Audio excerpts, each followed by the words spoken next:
Hello दोस्तों, कैसे हैं आप सभी। मैं दीप Sandhu education Guruji 2.0 YouTube channel पर आप सभी का स्वागत करता हूं। और आज हम आपके लिए लेके आए हैं संपूर्ण विश्व भूगोल। ये क्वेश्चन बहुत ही महत्वपूर्ण है। हमने इसमें 625 क्वेश्चन को जोड़ा जो वन लीनियर हैं, और उन्हीं क्वेश्चनों को जोड़ा गया है जो अक्सर पूछे जाते हैं या जिनके पूछने की ज़्यादा चांसेस होते हैं। और इस वीडियो में जो कुछ बताया जाएगा उसकी जो पीडीएफ होगी वो आपको बाद में वीडियो के समाप्त होने पर बता दी जाएगी कि उसका लिंक आपको कहाँ मिलेगा और कैसे आप डाउनलोड कर सकते हैं। इस वीडियो की जो पीडीएफ होगी आपके लिए फ्री होगी, और इसलिए इस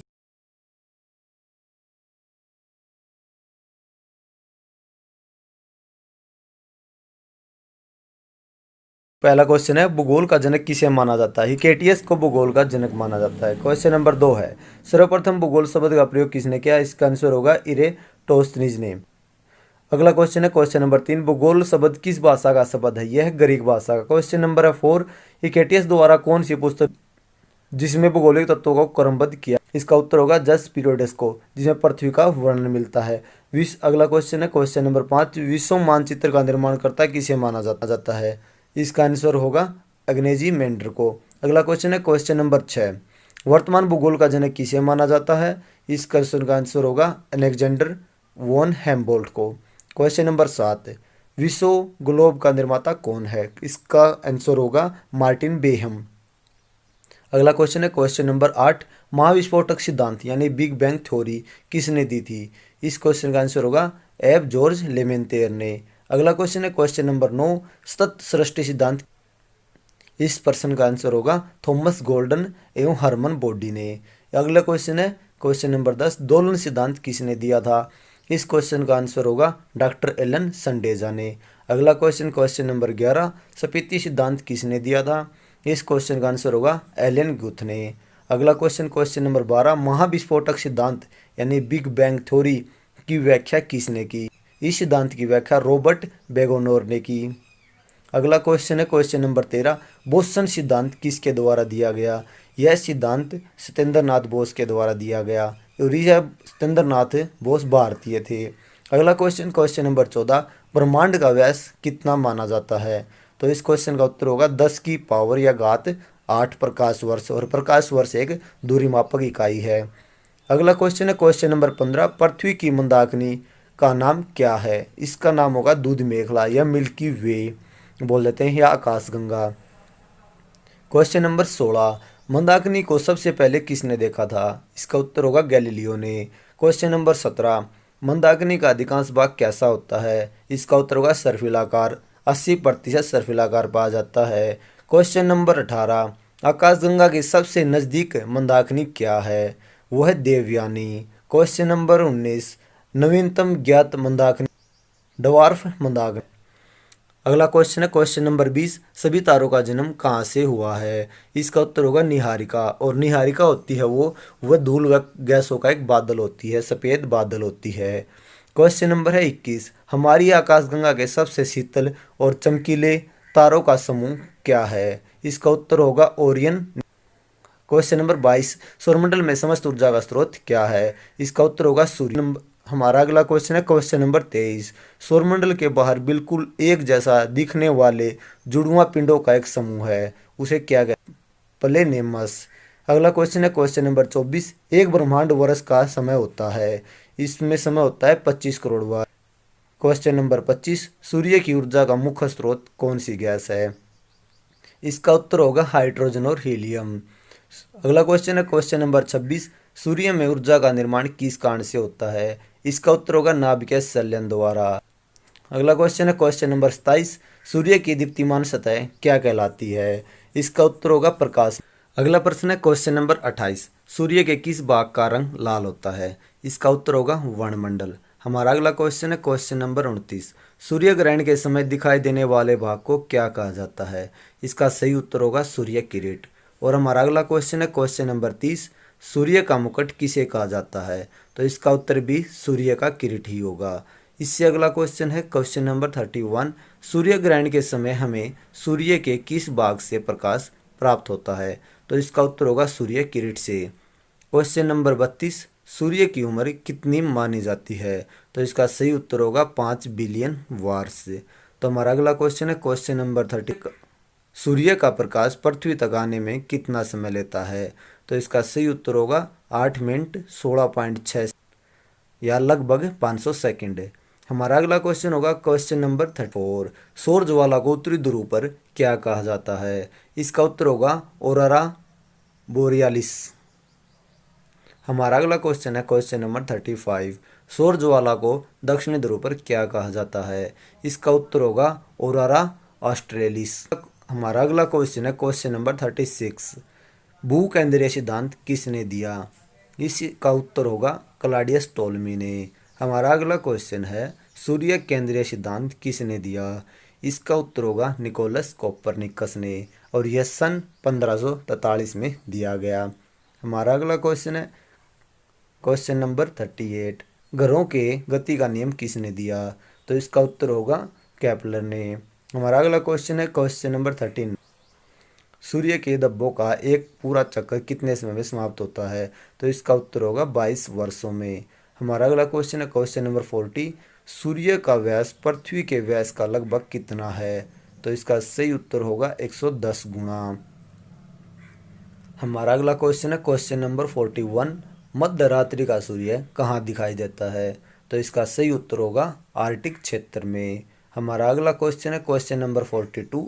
सौरमंडल के कुल ग्रहों की संख्या कितनी है? तो इसका सही उत्तर होगा 8। तो हमारा अगला क्वेश्चन है क्वेश्चन नंबर 43। सूर्य से ग्रहों की दूरी को क्रमानुसार लिखें।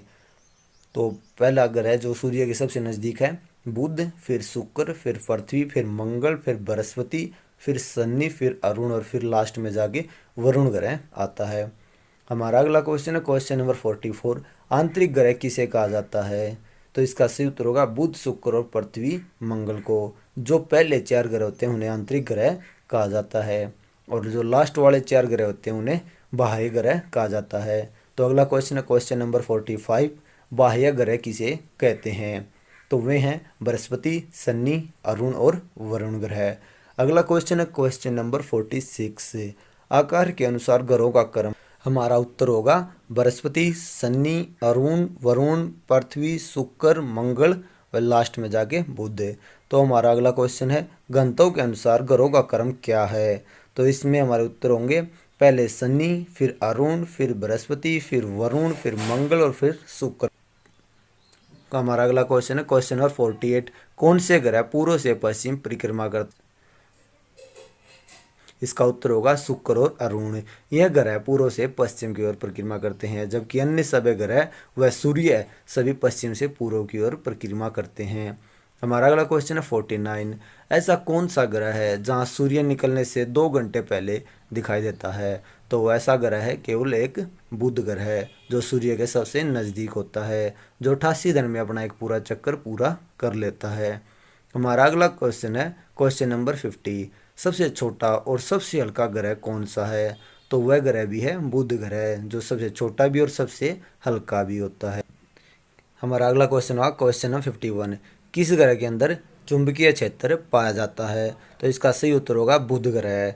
और हमारा अगला क्वेश्चन होगा 52। सौरमंडल का सबसे अधिक कक्षीय गति वाला ग्रह कौन सा है? यानी कि जो अपनी कक्षा में बहुत तेज गति से कार्य करता है या गति करता है, तो उसका सही उत्तर होगा बुध 3।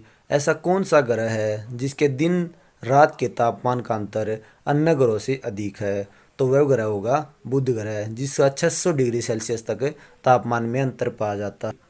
हमारा अगला क्वेश्चन है 54 है। सबसे गर्म व सबसे चमकीला ग्रह किसे कहा जाता है? तो इसका उत्तर होगा शुक्र ग्रह को। तो please like, share and subscribe our channel education Guruji 2.2। Please subscribe.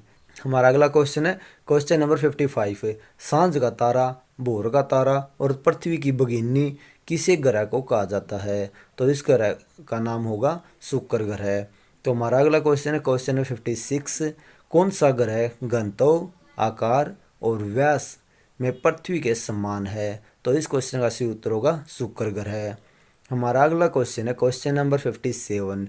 ऐसे कौन से ग्रह हैं जिनका कोई भी चंद्रमा नहीं है? यहाँ चंद्रमा का अर्थ है उपग्रह से है, तो इसका सही उत्तर होगा बुध और शुक्र, जिनका कोई भी उपग्रह या चंद्रमा नहीं है। हमारा अगला क्वेश्चन है 58। अपनी दूरी पर सबसे कम समय में चक्कर लगाने वाला ग्रह है, तो वह है बृहस्पति ग्रह। हमारा अगला क्वेश्चन है क्वेश्चन नंबर 59। बृहस्पति ग्रह के चंद्रमा की संख्या कितनी है? तो इसका उत्तर होगा 79। पहले इसकी संख्या 67 थी, लेकिन अब वर्तमान में 79 हो गई है। हमारा अगला क्वेश्चन है क्वेश्चन नंबर 60। सौरमंडल का सबसे बड़ा उपग्रह किस ग्रह का है? तो वह है बृहस्पति ग्रह का, और इसका नाम है ज्ञानीमीड। हमारा अगला क्वेश्चन है क्वेश्चन नंबर 61। बृहस्पति को अन्य किस नाम से जाना जाता है? तो इसका सही उत्तर होगा बड़े धब्बों वाला ग्रह। तो हमारा अगला क्वेश्चन है क्वेश्चन नंबर 62। सबसे अधिक चंद्रमा किस ग्रह के हैं? तो इसका उत्तर होगा शनि ग्रह के। अब 82 हो गए हैं, पहले इसके 62 थे, लेकिन अब वर्तमान में 20 और अन्य उपग्रहों को ढूंढा गया है। अब अगला क्वेश्चन होगा क्वेश्चन नंबर 63।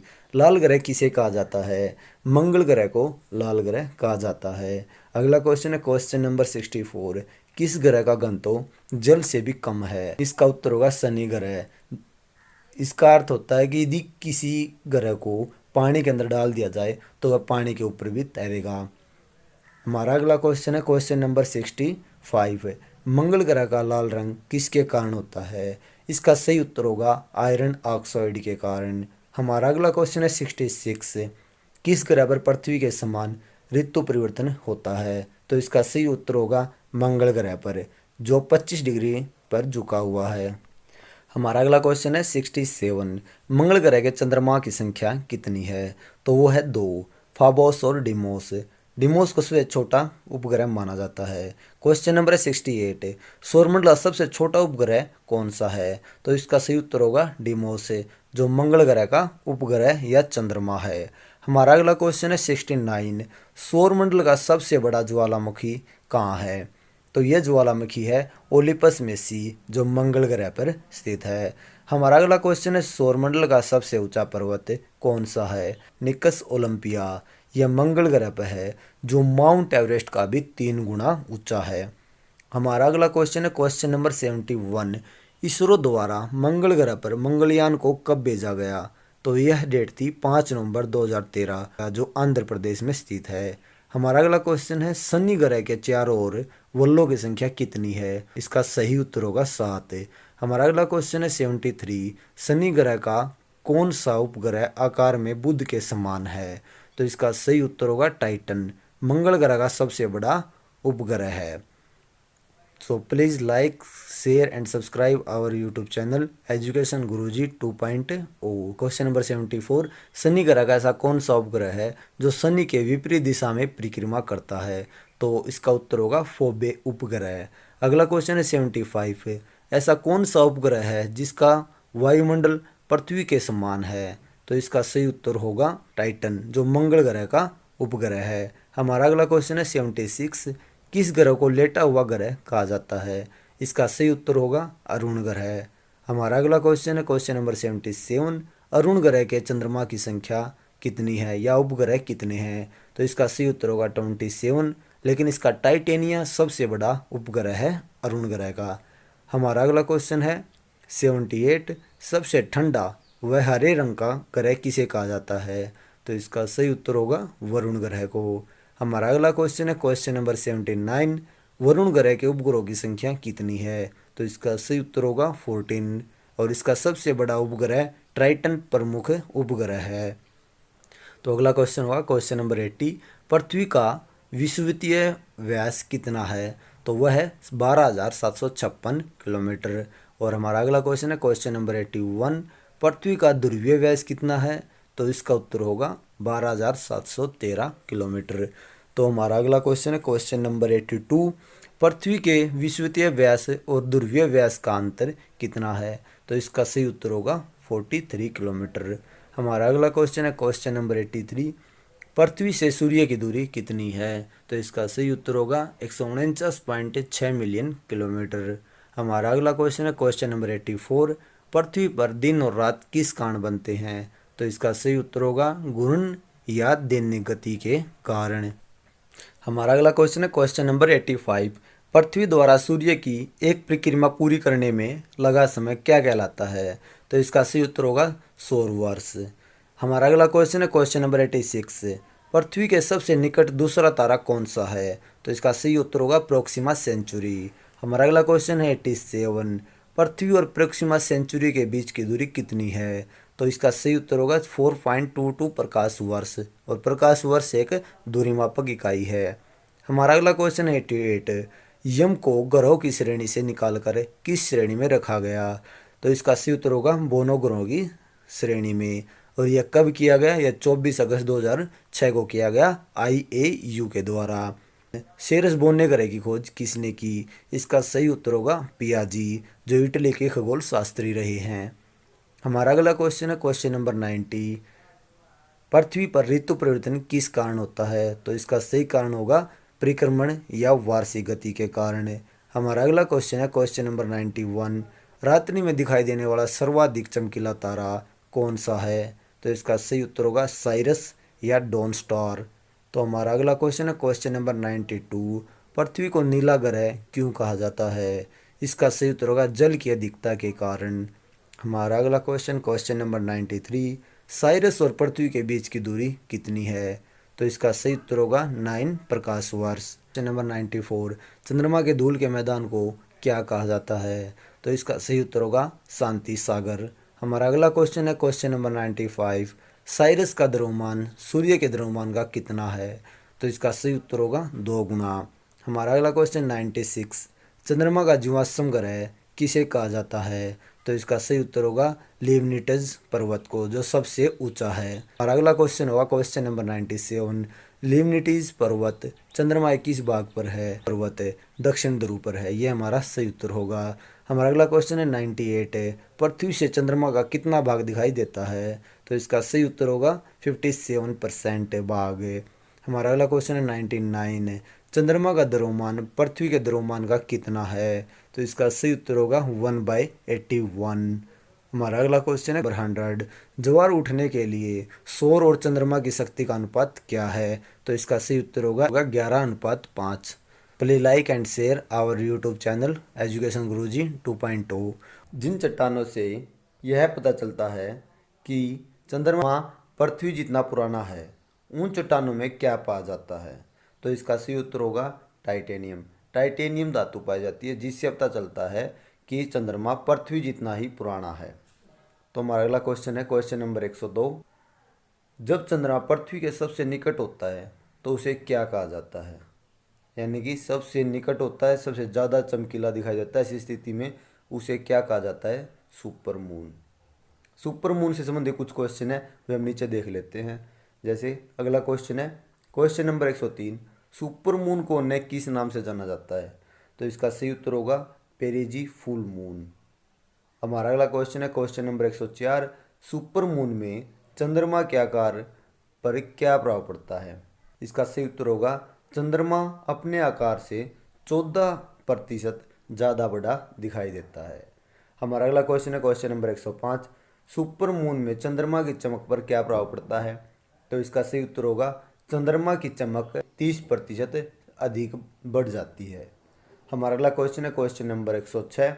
जब एक माह में 2 पूर्णिमा हों और दूसरी पूर्णिमा का चांद क्या कहलाता है? अर्थात यानी कि एक महीने में 2 पूर्णिमा आ जाए, यानी कि 1 2 तारीख को आ जाए, 31 को आ जाए, तो उस महीने में जो दूसरी जो 31 तारीख वाली जो पूर्णिमा होगी, उस पूर्णिमा को क्या कहा जाता है? उसे कहा जाता है ब्लू मून। Question number 107। जब किसी वर्ष में 2 या 2 से अधिक ब्लू मून हो, उस वर्ष को क्या कहा जाता है? तो इसका सही उत्तर होगा मून ईयर। यानी कि 2 या 2 से अधिक महीने ऐसे हो गए जिनमें ब्लू मून की स्थिति आएगी, तो ऐसे साल को, ऐसे वर्ष को क्या कहा जाता है? Moon year. हमारा अगला क्वेश्चन है क्वेश्चन नंबर 108। अमेरिका के अंतरिक्ष यान अपोलो 11 को चंद्रमा पर कहाँ उतारा गया? तो इसका सही उत्तर होगा सी ऑफ ट्रैंक्विलिटी। ठीक है। हमारा अगला क्वेश्चन है क्वेश्चन नंबर 109। यम यानी प्लूटो, जो पहले ग्रह होता था लेकिन अब क्या है, एक बोना ग्रह है, का नया नाम क्या रखा गया है? तो इसका सही नाम है 134-340। हमारा अगला क्वेश्चन है क्वेश्चन नंबर 110। यम किस ग्रह की कक्षा को काटता है? वरुण ग्रह। हमारा अगला क्वेश्चन है क्वेश्चन नंबर 11 चंद्रमा से भी छोटा होने के कारण किस पिंड को ग्रह श्रेणी से निकाला गया? यानी कि पहले ग्रह माना गया था लेकिन बाद में उसे बोनो ग्रहों में शामिल किया गया। तो इसका सही उत्तर क्या होगा? यम। यम इसका सही उत्तर होगा। हमारा अगला क्वेश्चन है क्वेश्चन नंबर 112। किस बोने ग्रह को संख्या 1 से जाना जाता है? सही उत्तर होगा सेरस को। हमारा अगला क्वेश्चन नंबर 113। मंगल और बृहस्पति की कक्षाओं के बीच पाए जाने वाले छोटे छोटे आकाशीय पिंड क्या कहलाते हैं? तो इसका सही उत्तर होगा क्षुद्र ग्रह। हमारा अगला क्वेश्चन है क्वेश्चन नंबर 114। IAU का पूरा नाम क्या है? तो इसका सही नाम होगा अंतर्राष्ट्रीय खगोल विज्ञान संघ।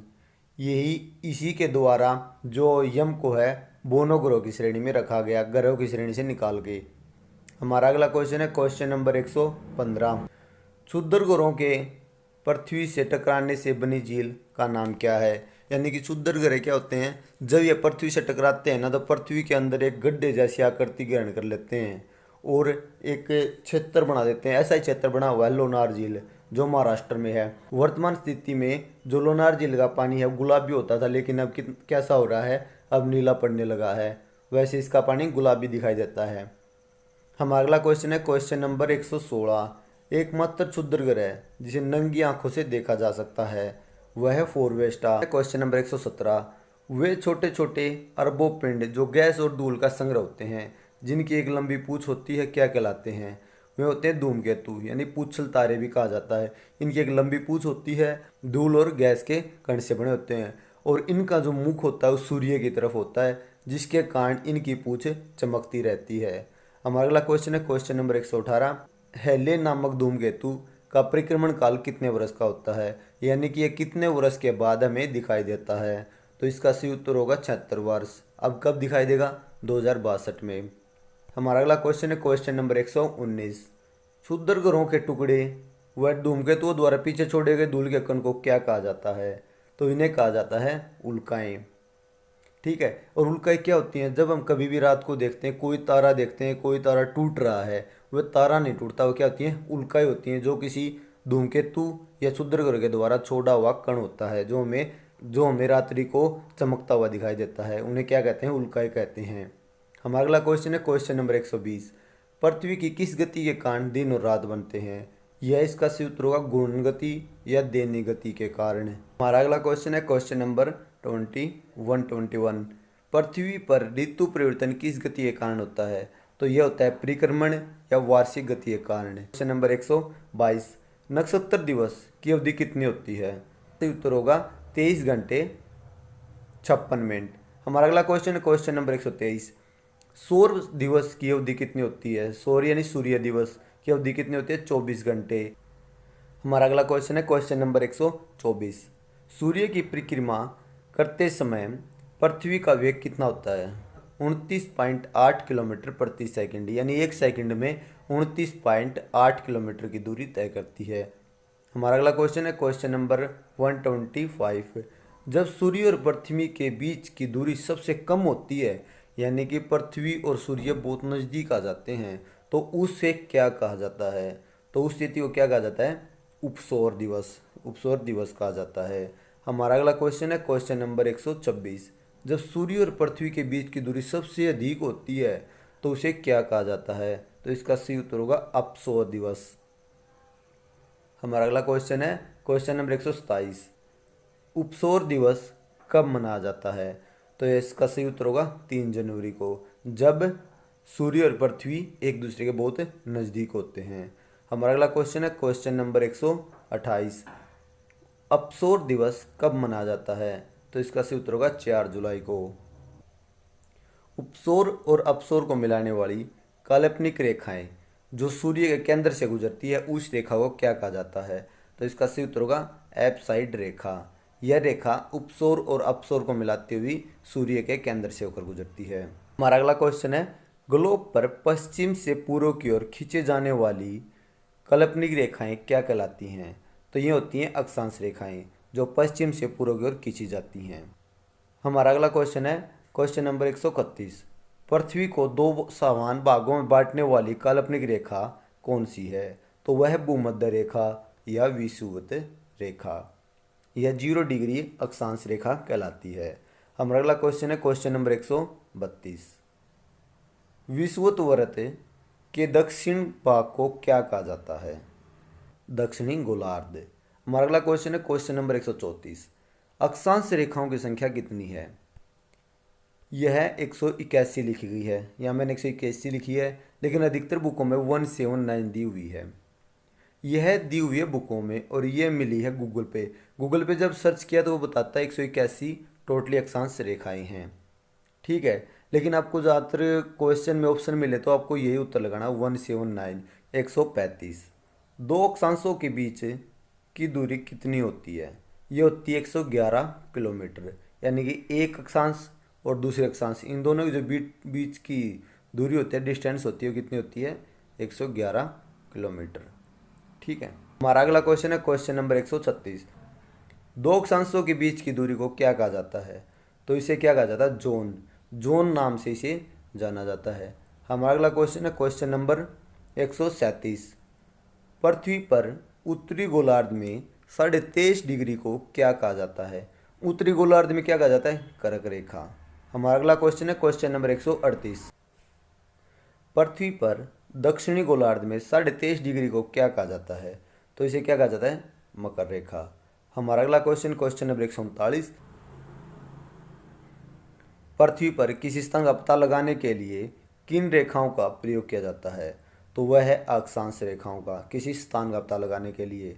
और अगला क्वेश्चन है क्वेश्चन नंबर 140। पृथ्वी पर किसी स्थान के समय का पता लगाने के लिए किन रेखाओं का प्रयोग किया जाता है? तो इसका सही उत्तर होगा देशांतर रेखाएं। ठीक है, तो हमारा अगला क्वेश्चन है क्वेश्चन नंबर 141। भूमध्य रेखा के उत्तर में 66.5 डिग्री अक्षांश को क्या कहा जाता है? यानी कि उत्तरी गोलार्ध में 66.5 डिग्री अक्षांश को क्या कहा जाता है? आर्कटिक वर्त। और भूमध्य रेखा के दक्षिण में 66.5 डिग्री अक्षांश को क्या कहा जाता है? अंटार्कटिक वर्त। ये याद रखने आपको, इनसे क्वेश्चन पूछ लिया जाता है। हमारा अगला क्वेश्चन है क्वेश्चन नंबर 143। कर्क रेखा कितने देशों से गुजरती है? देश हैं जिनसे होकर गुजरती हुए है ताइवान, चीन, म्यांमार, बांग्लादेश, भारत, ओमान, संयुक्त अरब अमीरात, सऊदी अरब, मिस्र, लीबिया, नाइजर, अल्जीरिया, माली, मोरितानिया, पश्चिम सहारा, बहामास, मेक्सिको। ये वे प्रमुख देश हैं जिनसे होकर कर्क रेखा गुजरती है। हमारा अगला क्वेश्चन है क्वेश्चन नंबर 144। मकर रेखा किन देशों से होकर गुजरती है? तो इसका सही उत्तर होगा Chile, Argentina, Paraguay, Brazil, Namibia, Botswana, दक्षिण अफ्रीका, मोजाम्बिक, मेडागास्कर, ऑस्ट्रेलिया। ये वे प्रमुख देश हैं जिससे मकर रेखा होकर गुजरती है, जो अक्सर पूछ लिया जाता है कि किस देश से मकर रेखा होकर नहीं गुजरती, तो आपको याद रखना होगा। अगला क्वेश्चन है क्वेश्चन नंबर 145। विषुवत रेखा किन देशों से होकर गुजरती है? वे हैं इक्वाडोर, कोलंबिया, ब्राज़ील, गेबान, कांगो गणराज्य, लोकतांत्रिक कांगो गणराज्य, युगांडा, केन्या, सामलिया, मालदीव, इंडोनेशिया और किराबाती। ये वे प्रमुख देश हैं जिनसे विषुवत रेखा होकर गुजरती है। अब हमारा अगला क्वेश्चन है क्वेश्चन नंबर 146। उत्तरी ध्रुव और दक्षिणी ध्रुव को मिलाने वाली काल्पनिक रेखा क्या कहलाती है? देशांतर रेखाएं। देशांतर रेखाएं उत्तरी ध्रुव और दक्षिणी ध्रुव को मिलाती हैं और ये इन रेखाओं से समय की गणना की जाती है। हमारा अगला क्वेश्चन है क्वेश्चन नंबर 147। दो देशांतर रेखाओं के बीच की अधिकतम दूरी क्या होती है? तो इसका सही उत्तर होगा 11.32 किलोमीटर, जबकि अक्षांश रेखाओं की दूरी कितनी होती है? 111 किलोमीटर और इनकी 111.32 किलोमीटर, याद रखना। हमारा अगला क्वेश्चन है क्वेश्चन नंबर 148 है। दो देशांतर रेखाओं के बीच की दूरी क्या कहलाती है? तो वो क्या होती है? गोरे।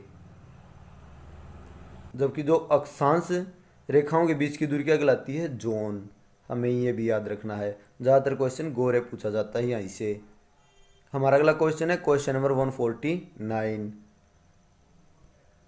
0 डिग्री देशांतर रेखा को क्या कहा जाता है? तो इसे क्या कहा जाता है? प्रधान मध्याह्न रेखा। क्वेश्चन है क्वेश्चन नंबर 150। 1 डिग्री देशांतर की दूरी तय करने में पृथ्वी को कितना समय लगता है? तो इसका सही उत्तर होगा 4 मिनट।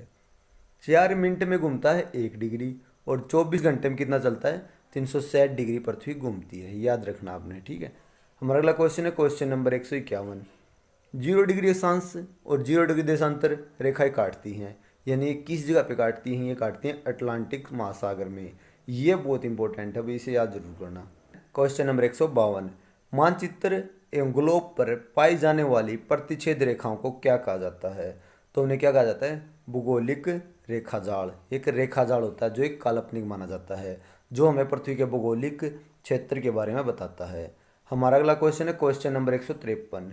सूर्य के उत्तरायण और दक्षिणायन की सीमा को क्या कहा जाता है? इसे कहा जाता है संक्रांति, ठीक है। हमारा अगला क्वेश्चन है क्वेश्चन नंबर 154। जब सूर्य की किरणें कर्क रेखा पर लंबवत पड़ती हैं, यानी कि डायरेक्ट पड़ती हैं, तो उसे क्या कहा जाता है? तो उसे कहा जाता है कर्क संक्रांति। हमारा अगला क्वेश्चन है क्वेश्चन नंबर 155। उत्तरी गोलार्ध का सबसे बड़ा दिन क्या होता है? उत्तरी गोलार्ध का सबसे बड़ा दिन होता है 21 जून, और 21 जून को क्या कहा जाता है? कर्क संक्रांति कहा जाता है। हमारा अगला क्वेश्चन है क्वेश्चन नंबर 156। 21 जून को किस देश में मध्यरात्रि का सूर्य दिखाई देता है?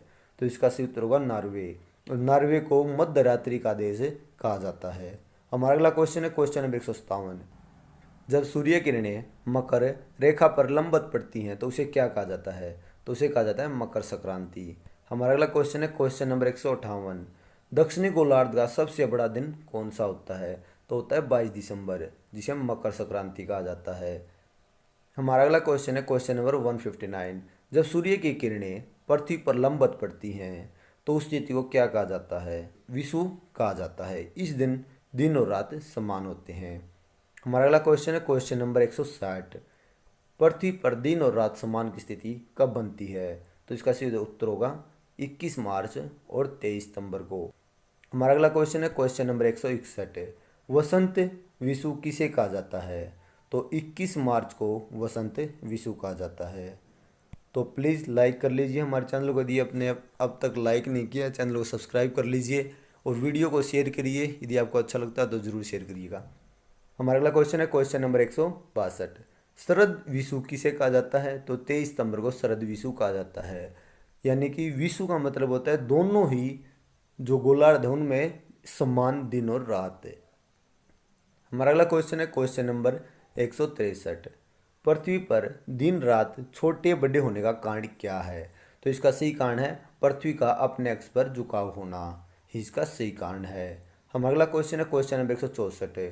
जब पृथ्वी और सूर्य के बीच चंद्रमा आ जाए तो ऐसी स्थिति को क्या कहा जाता है? सूर्य ग्रहण। हमारा अगला क्वेश्चन है क्वेश्चन नंबर 165। जब सूर्य को कुछ क्षण के लिए पूरी तरह ढक लिया जाता है, यानी कि चंद्रमा पूर्ण रूप से सूर्य को कुछ क्षण के लिए ढक लेता है, तो उसे क्या कहा जाता है? तो उसे कहा जाता है पूर्ण सूर्य ग्रहण। हमारा अगला क्वेश्चन है क्वेश्चन नंबर 166। पूर्ण सूर्य ग्रहण की स्थिति को कब देखा जा सकता है? हमेशा अमावस्या को ही। Question number 167। जब सूर्य का कुछ भाग ही छिपा हुआ दिखाई दे तो उसे क्या कहा जाता है? तो उसे कहा जाता है आंशिक सूर्य ग्रहण, ठीक है। तो हमारा अगला क्वेश्चन है क्वेश्चन नंबर 168। जब सूर्य और चंद्रमा के बीच पृथ्वी आ जाती है तो ऐसी स्थिति को क्या कहा जाता है? चंद्र ग्रहण। हमारा अगला क्वेश्चन है चंद्र ग्रहण हमेशा होता है, यानी कि चंद्र ग्रहण की स्थिति कब आती है? हमेशा पूर्णिमा को ही आती है। हमारा सही उत्तर होगा। हमारा अगला क्वेश्चन है क्वेश्चन नंबर 170। एक वर्ष में अधिकतर कितने चंद्र ग्रहण हो सकते हैं? 3 बार। 3 बार चंद्र ग्रहण हो सकता है, और सूर्य ग्रहण 2 बार।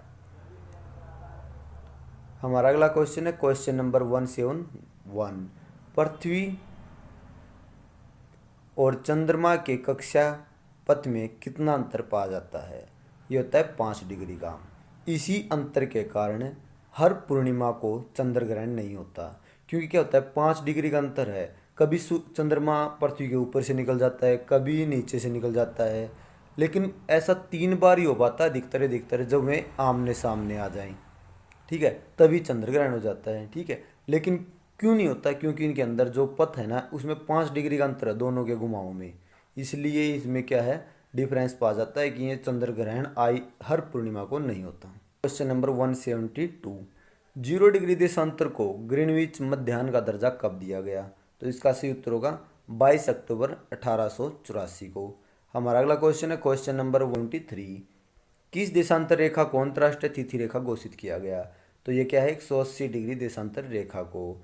हमारा अगला क्वेश्चन, क्वेश्चन नंबर 174, अंतर्राष्ट्रीय तिथि रेखा कहाँ से होकर गुजरती है? आर्कटिक सागर, चुक्की सागर, बेरिंग स्ट्रेट, प्रशांत महासागर, इनसे होकर अंतर्राष्ट्रीय तिथि रेखा होकर गुजरती है, जिसे क्या कहा जाता है? 180 डिग्री देशांतर रेखा।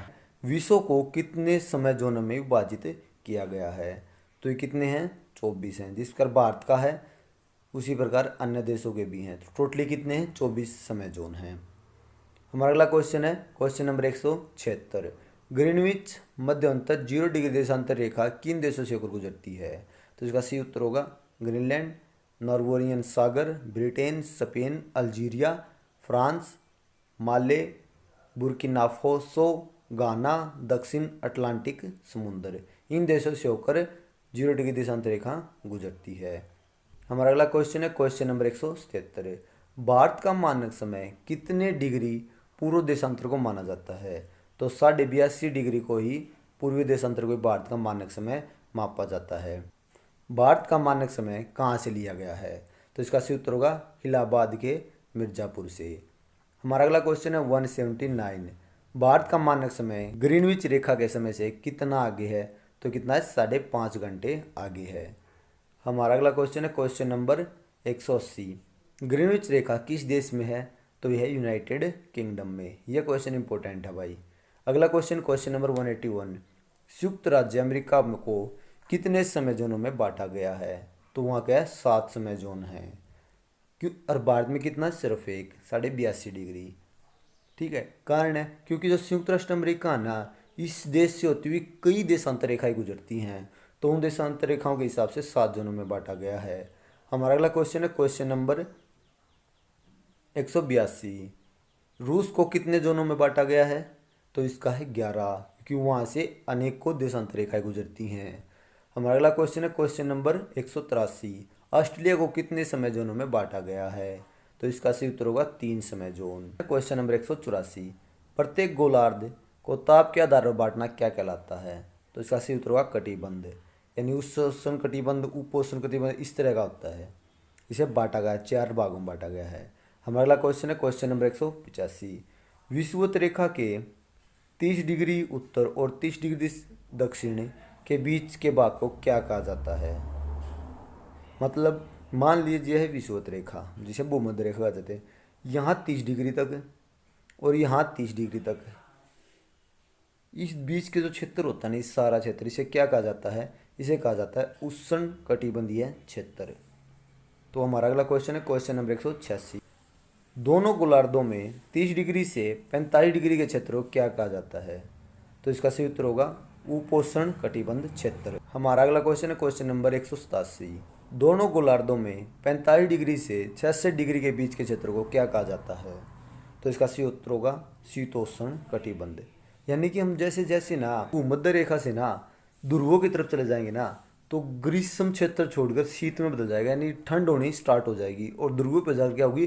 ठंड हो जाएगी। तो पहले क्या आई? उष्ण, फिर उपोष्ण, फिर शीतोष्ण, और फिर क्या आएगा? ध्रुवीय कटिबंध क्षेत्र। तो हमारा अगला क्वेश्चन है क्वेश्चन नंबर 188, दोनों गोलार्धों में 66 डिग्री से 90 डिग्री के बीच के क्षेत्र को क्या कहा जाता है? तो क्या होता है? ध्रुवीय कटिबंध क्षेत्र।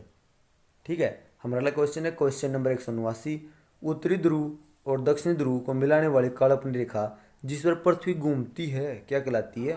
अक्ष कहलाती है। याद रखना भी है। क्वेश्चन नंबर 190, पृथ्वी की आंतरिक संरचना को कितने भागों में बांटा गया है? 3 भागों में। हमारा अगला क्वेश्चन है क्वेश्चन नंबर 191, पृथ्वी के सबसे ऊपरी भाग को क्या कहा जाता है? तो इसे कहा जाता है भूपट्टी या क्रस्ट, जो सबसे ऊपर होता है। हमारा अगला क्वेश्चन है क्वेश्चन नंबर 192, भूपट्टी के मुख्य कौन सी चट्टान पाई जाती है? यानी कि जो सबसे ऊपरला भाग होता है पृथ्वी का, उसमें कौन सी चट्टान पाई जाती है? बेसाल्ट। हमारा अगला क्वेश्चन है क्वेश्चन नंबर 193, भूपट्टी के क्षेत्र पृथ्वी में कितने किलोमीटर तक है? यानी कि भूपट्टी का जो क्षेत्र है पृथ्वी के अंदर कितने किलोमीटर तक फैला हुआ है? वह 34 किलोमीटर तक है। हमारा अगला क्वेश्चन है क्वेश्चन नंबर 194, भूपट्टी की प्रमुख 2 भाग कौन से हैं? ये उनका उत्तर होगा सियाल और सीमा। क्वेश्चन नंबर 196, सियाल यानी कि SiAl क्षेत्र में पाए जाने वाले प्रमुख तत्व कौन से हैं? Si से बनता है सिलिकॉन और Al से बनता है एल्यूमिनियम। ठीक है, तो सिलिकॉन और एल्यूमिना ये दो सियाल में पाए जाने वाले प्रमुख तत्व हैं। हमारा अगला क्वेश्चन है क्वेश्चन नंबर 196। सीमा यानी कि SiMa क्षेत्र में पाए जाने वाले प्रमुख तत्व कौन से हैं? Si से बनता है सिलिकॉन और Ma से बनता है मैग्नीशियम। तो इसका सही उत्तर हो गया सिलिकॉन और मैग्नीशियम। हमारा अगला क्वेश्चन है क्वेश्चन नंबर 197। भूप्रवृत्ति पृथ्वी के कुल आयतन का कितना भाग घेरे हुए है? तो इसका सही उत्तर होगा 0.5% भाग।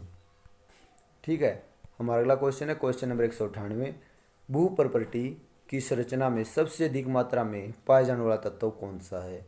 यानी कि जो ऊपरली परत है पृथ्वी की, उसमें सबसे अधिक मात्रा में कौन सा तत्व पाया जाता है? ऑक्सीजन।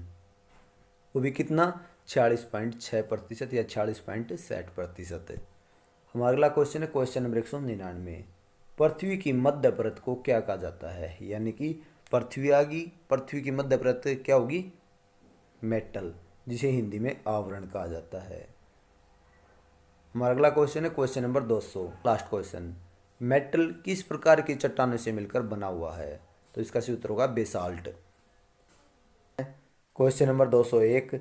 मेटल परत की मोटाई कितनी होती है? हमने पढ़ा है, जो भूप्रवृत्ति होती है उसको हमने पढ़ लिया है। अब मेटल आएगी, उसके बाद क्रस्ट का क्वेश्चन आएगा। तो इसका सही उत्तर होगा 2900 किलोमीटर। अगला क्वेश्चन है क्वेश्चन नंबर 202। मेटल पृथ्वी के आयतन का कुल कितने प्रतिशत है? तो इसका सही उत्तर होगा 83%। अगला क्वेश्चन है क्वेश्चन नंबर 203। ऊपरी क्रस्ट और निचली क्रस्ट के बीच की सीमा क्षेत्र को क्या कहा जाता है? तो इसका सही उत्तर होगा कॉनराड ऐसा बनता। अगला क्वेश्चन नंबर 204। क्रस्ट और मेटल के बीच के क्षेत्र को क्या कहा जाता है? तो इसका होगा मोहविसिक डिसकंटिन्यूटी। अगला क्वेश्चन नंबर 205। ऊपरी मेटल और निचली मेटल के बीच के सीमा क्षेत्र को क्या कहा जाता है? तो इसका सही क्वेश्चन होगा रेपिटी असंबद्धता। अगला क्वेश्चन है क्वेश्चन नंबर 206। निचले मेटल और ऊपरी करोड के बीच के सीमा क्षेत्र को क्या कहा जाता है? तो इसका सही उत्तर होगा गुटेनबर्ग विसार्ट असंबद्धता। अगला क्वेश्चन नंबर 207। ये क्वेश्चन ज़्यादा इंपॉर्टेंट नहीं थे, लेकिन एक बार इनको पढ़ जरूर लेना, ये 7 क्वेश्चन। अगला क्वेश्चन नंबर 207 है। पृथ्वी की सबसे निचली परत को क्या कहा जाता है? तो इसे कहता है केंद्रीय भाग, कोर बोलते हैं इसे। अगला क्वेश्चन नंबर 208 है। केंद्रीय भाग को किन तत्वों से मिलकर बना होता है? तो यह निकेल और फेरस। अगला क्वेश्चन नंबर 209। पृथ्वी का केंद्रीय भाग सामान्य किस अवस्था में पाया जाता है? तो द्रव है प्लास्टिक में। Question number 210। केंद्रीय भाग पृथ्वी का कुल आयतन कितने प्रतिशत है? 16%। अगला क्वेश्चन नंबर 211। पृथ्वी का औसत घनत्व कितना है? तो इसका सही उत्तर होगा 5.5 ग्राम पर सेंटीमीटर घन। अगला क्वेश्चन नंबर 212। पृथ्वी की औसत त्रिज्या लगभग कितनी है? तो 6370 किलोमीटर। हमारा अगला क्वेश्चन नंबर 213। पृथ्वी के कितने गहराई में जाने पर 1 डिग्री सेल्सियस तापमान में बढ़ोतरी हो जाती है? तो इसका सही। हमारा अगला क्वेश्चन है क्वेश्चन नंबर 214। किस वैज्ञानिक ने साबित किया है? तो इस नारंगी के समान है। इसका सही उत्तर होगा सर आइजैक न्यूटन। अगला क्वेश्चन नंबर 215। पृथ्वी के कितने प्रतिशत भाग पर स्थलमंडल पाया जाता है? यह 29% है और स्थलमंडल पाया जाता है। हमारा अगला क्वेश्चन नंबर 216। पर क्षेत्रफल और जल क्षेत्रफल का अनुपात कितना है? 3:7 यानी कि लगभग 30:70 होगा। अगला क्वेश्चन नंबर 217। पृथ्वी के उत्तरी गोलार्ध पर कितने प्रतिशत भाग जल है? तो इसका सही उत्तर होगा 61%। यह उत्तरी गोलार्ध जो पृथ्वी होती है, इसके इस गोलार्ध को उत्तरी गोलार्ध बोलते हैं और इसे दक्षिणी गोलार्ध। उत्तरी गोलार्ध में पानी की मात्रा कम होती है, जबकि दक्षिणी गोलार्ध में पानी बहुत ज़्यादा होता है, समुद्र बहुत ज़्यादा है। यहाँ पर तापमान बहुत ज़्यादा होता है, जबकि यहाँ पर तापमान में बहुत ज़्यादा कमी होती है। ठीक है, यहाँ ठंड रहती है तो यहाँ बहुत ज़्यादा गर्मी। तो चलिए अगला क्वेश्चन है क्वेश्चन नंबर 219। पृथ्वी की सबसे ऊंची चोटी कौन सी है? तो यह माउंट एवरेस्ट है, हिमालय पर्वत की, जिसकी ऊंचाई कितनी है? 8850 मीटर है और यह कहाँ है? एशिया में, नेपाल में है। अगला क्वेश्चन नंबर 220। पृथ्वी का अधिकतम गहराई वाला क्षेत्र कौन सा है? यह मेरियाना गर्त, प्रशांत महासागर, एशिया महाद्वीप में। कितनी? 11,022 मीटर इसकी गहराई है और यह विश्व का सबसे गहरा महासागर है जिसे प्रशांत महासागर कहा जाता है। अगला क्वेश्चन, क्वेश्चन नंबर 221, मेगा और लावा के जमने से बनने वाली चट्टान है आग्नेय चट्टान। आग्नेय चट्टान वे चट्टान होती हैं जिनमें जीवाश्म का यूज नहीं होता, जीवाश्म रहित चट्टान भी कहा जाता है। अगला क्वेश्चन, क्वेश्चन नंबर 222, ग्रेनाइट आग्नेय चट्टान का कांतिक रूप क्या है? तो इसका नीस है। ये 4-5 क्वेश्चन आपको याद करने हैं, डायरेक्ट रट ही लेने हैं लगभग। अगला क्वेश्चन, क्वेश्चन नंबर 223, बेसाल्ट आग्नेय चट्टान का कांतिक रूप क्या है? तो इसका सीस्ट है। बिटुमेंस कोयले का कांतिक रूप क्या है? ग्रेफाइट है। अगला क्वेश्चन, क्वेश्चन नंबर 225, जीवाश्म रहित चट्टान को कौन सी चट्टान कहा जाता है? तो इसका सही उत्तर होगा आग्नेय चट्टान। यह क्वेश्चन मैंने पहले बोल भी दिया है। अगला क्वेश्चन, क्वेश्चन नंबर 226, आग्नेय चट्टान के उदाहरण है, ये आपको याद करने हैं, यही याद कर लेना आप। Granite, basalt, pegmatite, diorite, gabbro. अगला क्वेश्चन, क्वेश्चन नंबर 227, जीवाश्म चट्टानों को कौन सी चट्टान कहा जाता है? तो जिनमें जीवाश्म पाया जाता है वो कौन सी होती है? अवसादी चट्टान। अगला क्वेश्चन, क्वेश्चन नंबर 228, अवसादी चट्टानों के उदाहरण है बलुआ पत्थर, चूना पत्थर, स्लेट, कांगोमरेट नामक की चट्टान, शेलखरी। अगला क्वेश्चन, क्वेश्चन नंबर 229, लिग्नाइट कोयले का कांतिक रूप क्या है? तो एंथ्रेसाइट कोयला। यह पूछा जाता है, इंपॉर्टेंट क्वेश्चन है। अगला क्वेश्चन, क्वेश्चन नंबर 230, स्लेट का कांतिक रूप क्या है? तो फाइलाइट है। अगला क्वेश्चन, क्वेश्चन नंबर 231, ज्वालामुखी के कप के आकार के मुख को क्या कहा जाता है? यानी कि ज्वालामुखी ऐसे होता है तो ये जो आकार बनता है कप के आकार का, इसे क्या कहा जाता है? क्रेटर।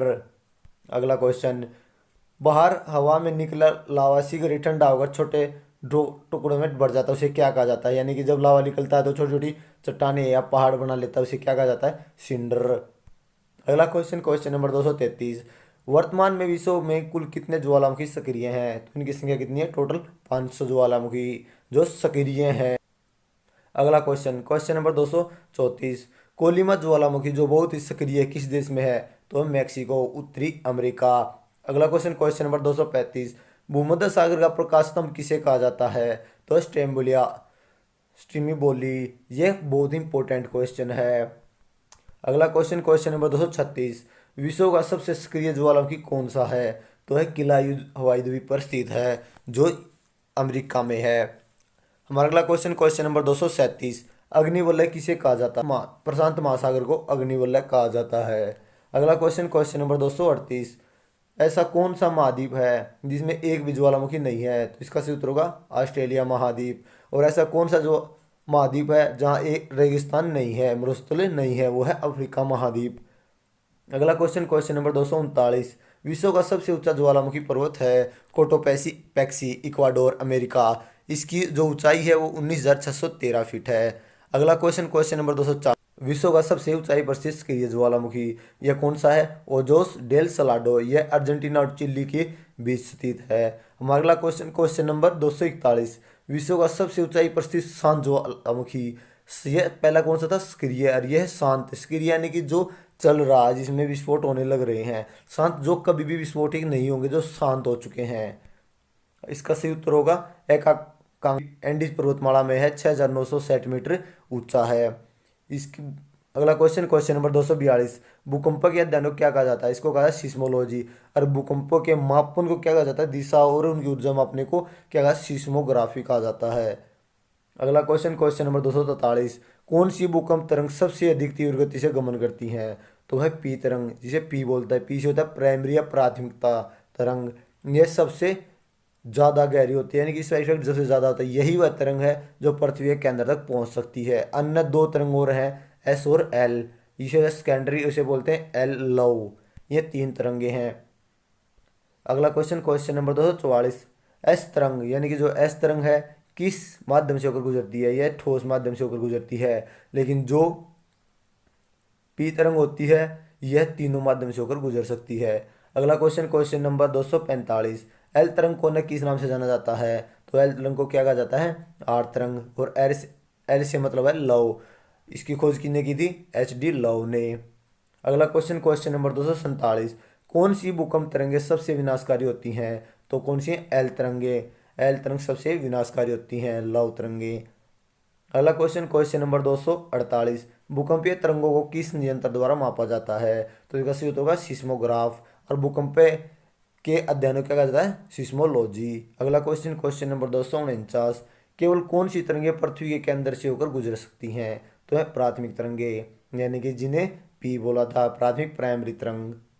अगला क्वेश्चन, क्वेश्चन नंबर 250, भूकंप के उद्भव स्थानों को क्या कहा जाता है? जैसे कि पृथ्वी है कि जो परत है, इसके नीचे जो केंद्र है, यहाँ से भूकंप की शुरुआत होती है, हलचल होती है परतों में, तो इसे कहा जाता है केंद्र। और पृथ्वी के जिस हिस्से पर हमें महसूस होगी भूकंप आया है, तो उसे क्या कहा जाता है? अधिकेंद्र। ये इंपॉर्टेंट है, ये क्वेश्चन ज़्यादातर एसएससी के एग्जाम में पूछ लिए जाते हैं। अगला क्वेश्चन, क्वेश्चन नंबर 252, भूकंप की तीव्रता या ऊर्जा को मापने वाले स्केल को क्या कहा जाता है? तो इसे रिएक्टर स्केल कहा जाता है, जो हमेशा +1 और +2 में बताया भी गया है। अगला question, question number 253, Richter scale में प्रत्येक अगली इकाई के पिछली इकाई से कितनी अधिक होती है? तो होते 10 गुना, यानी कि पहले 1 है, फिर 10, फिर 100, फिर 1000, ऐसे आएगी। अगला क्वेश्चन, क्वेश्चन नंबर 254, विश्व की सबसे लंबी श्रेणी कौन सी है? तो वह एंडीज श्रेणी, दक्षिण अमेरिका के पश्चिमी तट पर स्थित। अगला क्वेश्चन है क्वेश्चन नंबर 255, विश्व की सबसे ऊंची चोटी कौन सी है? माउंट एवरेस्ट है, नेपाल में, ठीक है, 8850 मीटर है। अगला क्वेश्चन है क्वेश्चन नंबर 256, और ये वीडियो को लाइक करें, शेयर करें, और सब्सक्राइब नहीं किया चैनल को सब्सक्राइब कर लें, थैंक यू। अगला क्वेश्चन, क्वेश्चन नंबर 256, अफ्रीका का सबसे ऊंचा शिखर है माउंट किलिमंजारो। ये याद करना भी, ये काफ़ी जगह पूछा जाता है, यही नाम याद कर लेना, इसकी शायद ऊंचाई याद नहीं करें, तंजानिया में स्थित है। अगला क्वेश्चन, क्वेश्चन नंबर 256, विविध पर्वतों का निर्माण का आधुनिक सिद्धांत किस पर आधारित है? तो इसका प्लेट टेक्टोनिक। अगला question, question number 257, Himalaya, Alps, Ural, Rockies, Andes किस प्रकार के पर्वत हैं? तो यह वलित पर्वत। अगला क्वेश्चन है क्वेश्चन नंबर 258, वर्तमान हिमालय पर्वत के नाम पर सबसे पहले कौन सा सागर होता था? तो इसके स्थान पर जो सागर होता है टेथिस सागर कहा जाता है, जो ज़्यादातर क्वेश्चन में पूछा जाता है। अगला क्वेश्चन, क्वेश्चन नंबर 259, अरावली पर्वत को किस पर्वत का उदाहरण माना जाता है? यानी कैसा पर्वत है, ये कैसा है? अवशिष्ट पर्वत माना जाता है। क्वेश्चन नंबर 260, विश्व की सबसे पुरानी वलित पर्वत किसे माना जाता है? तो है अरावली पर्वत को, ठीक है, सबसे पुरानी माना जाता है। अगला क्वेश्चन, क्वेश्चन नंबर 261, अरावली पर्वत के सबसे ऊंचे शिखर को क्या कहा जाता है? तो क्या कहा जाता है? गुरु शिखर। अगला क्वेश्चन, क्वेश्चन नंबर 262, 500 फीट से कम ऊंचाई वाले भूपृष्ठ के समतल भाग को क्या कहा जाता है? तो इसका सही उत्तर होगा मैदान। अगला क्वेश्चन, क्वेश्चन नंबर 263, एनाकोंडा विश्व का सबसे बड़ा सांप किन वनों में पाया जाता है? तो उष्णकटिबंधीय सदाबहार वनों में पाया जाता है। अगला क्वेश्चन, क्वेश्चन नंबर 264, अफ्रीका में उष्णकटिबंधीय घास के मैदानों को क्या कहा जाता है? तो याद करना है, 7 से 8 प्रश्न है जो किसी देश के किस घास के मैदान को क्या कहा जाता है, ऐसे पूछे जाते हैं। तो इसका सही उत्तर होगा सवाना।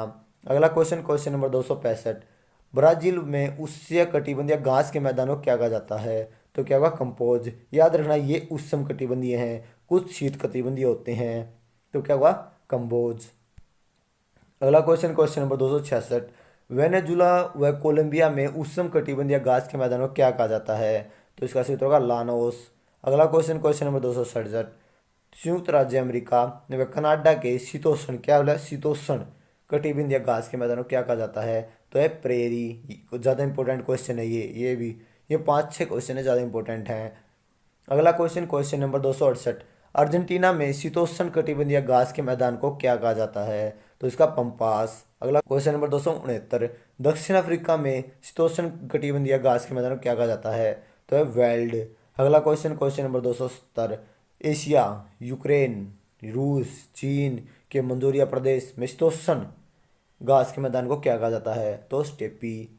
एशिया में भी स्टेपी कहा जाता है। अगला क्वेश्चन 200 नंबर 71, ऑस्ट्रेलिया में शीतोष्ण घास के मैदान को क्या कहा जाता है? तो डाउन्स कहा जाता है। अगला क्वेश्चन, क्वेश्चन नंबर 270, पृथ्वी पर भूभाग की सबसे बड़ी इकाई को क्या कहा जाता है?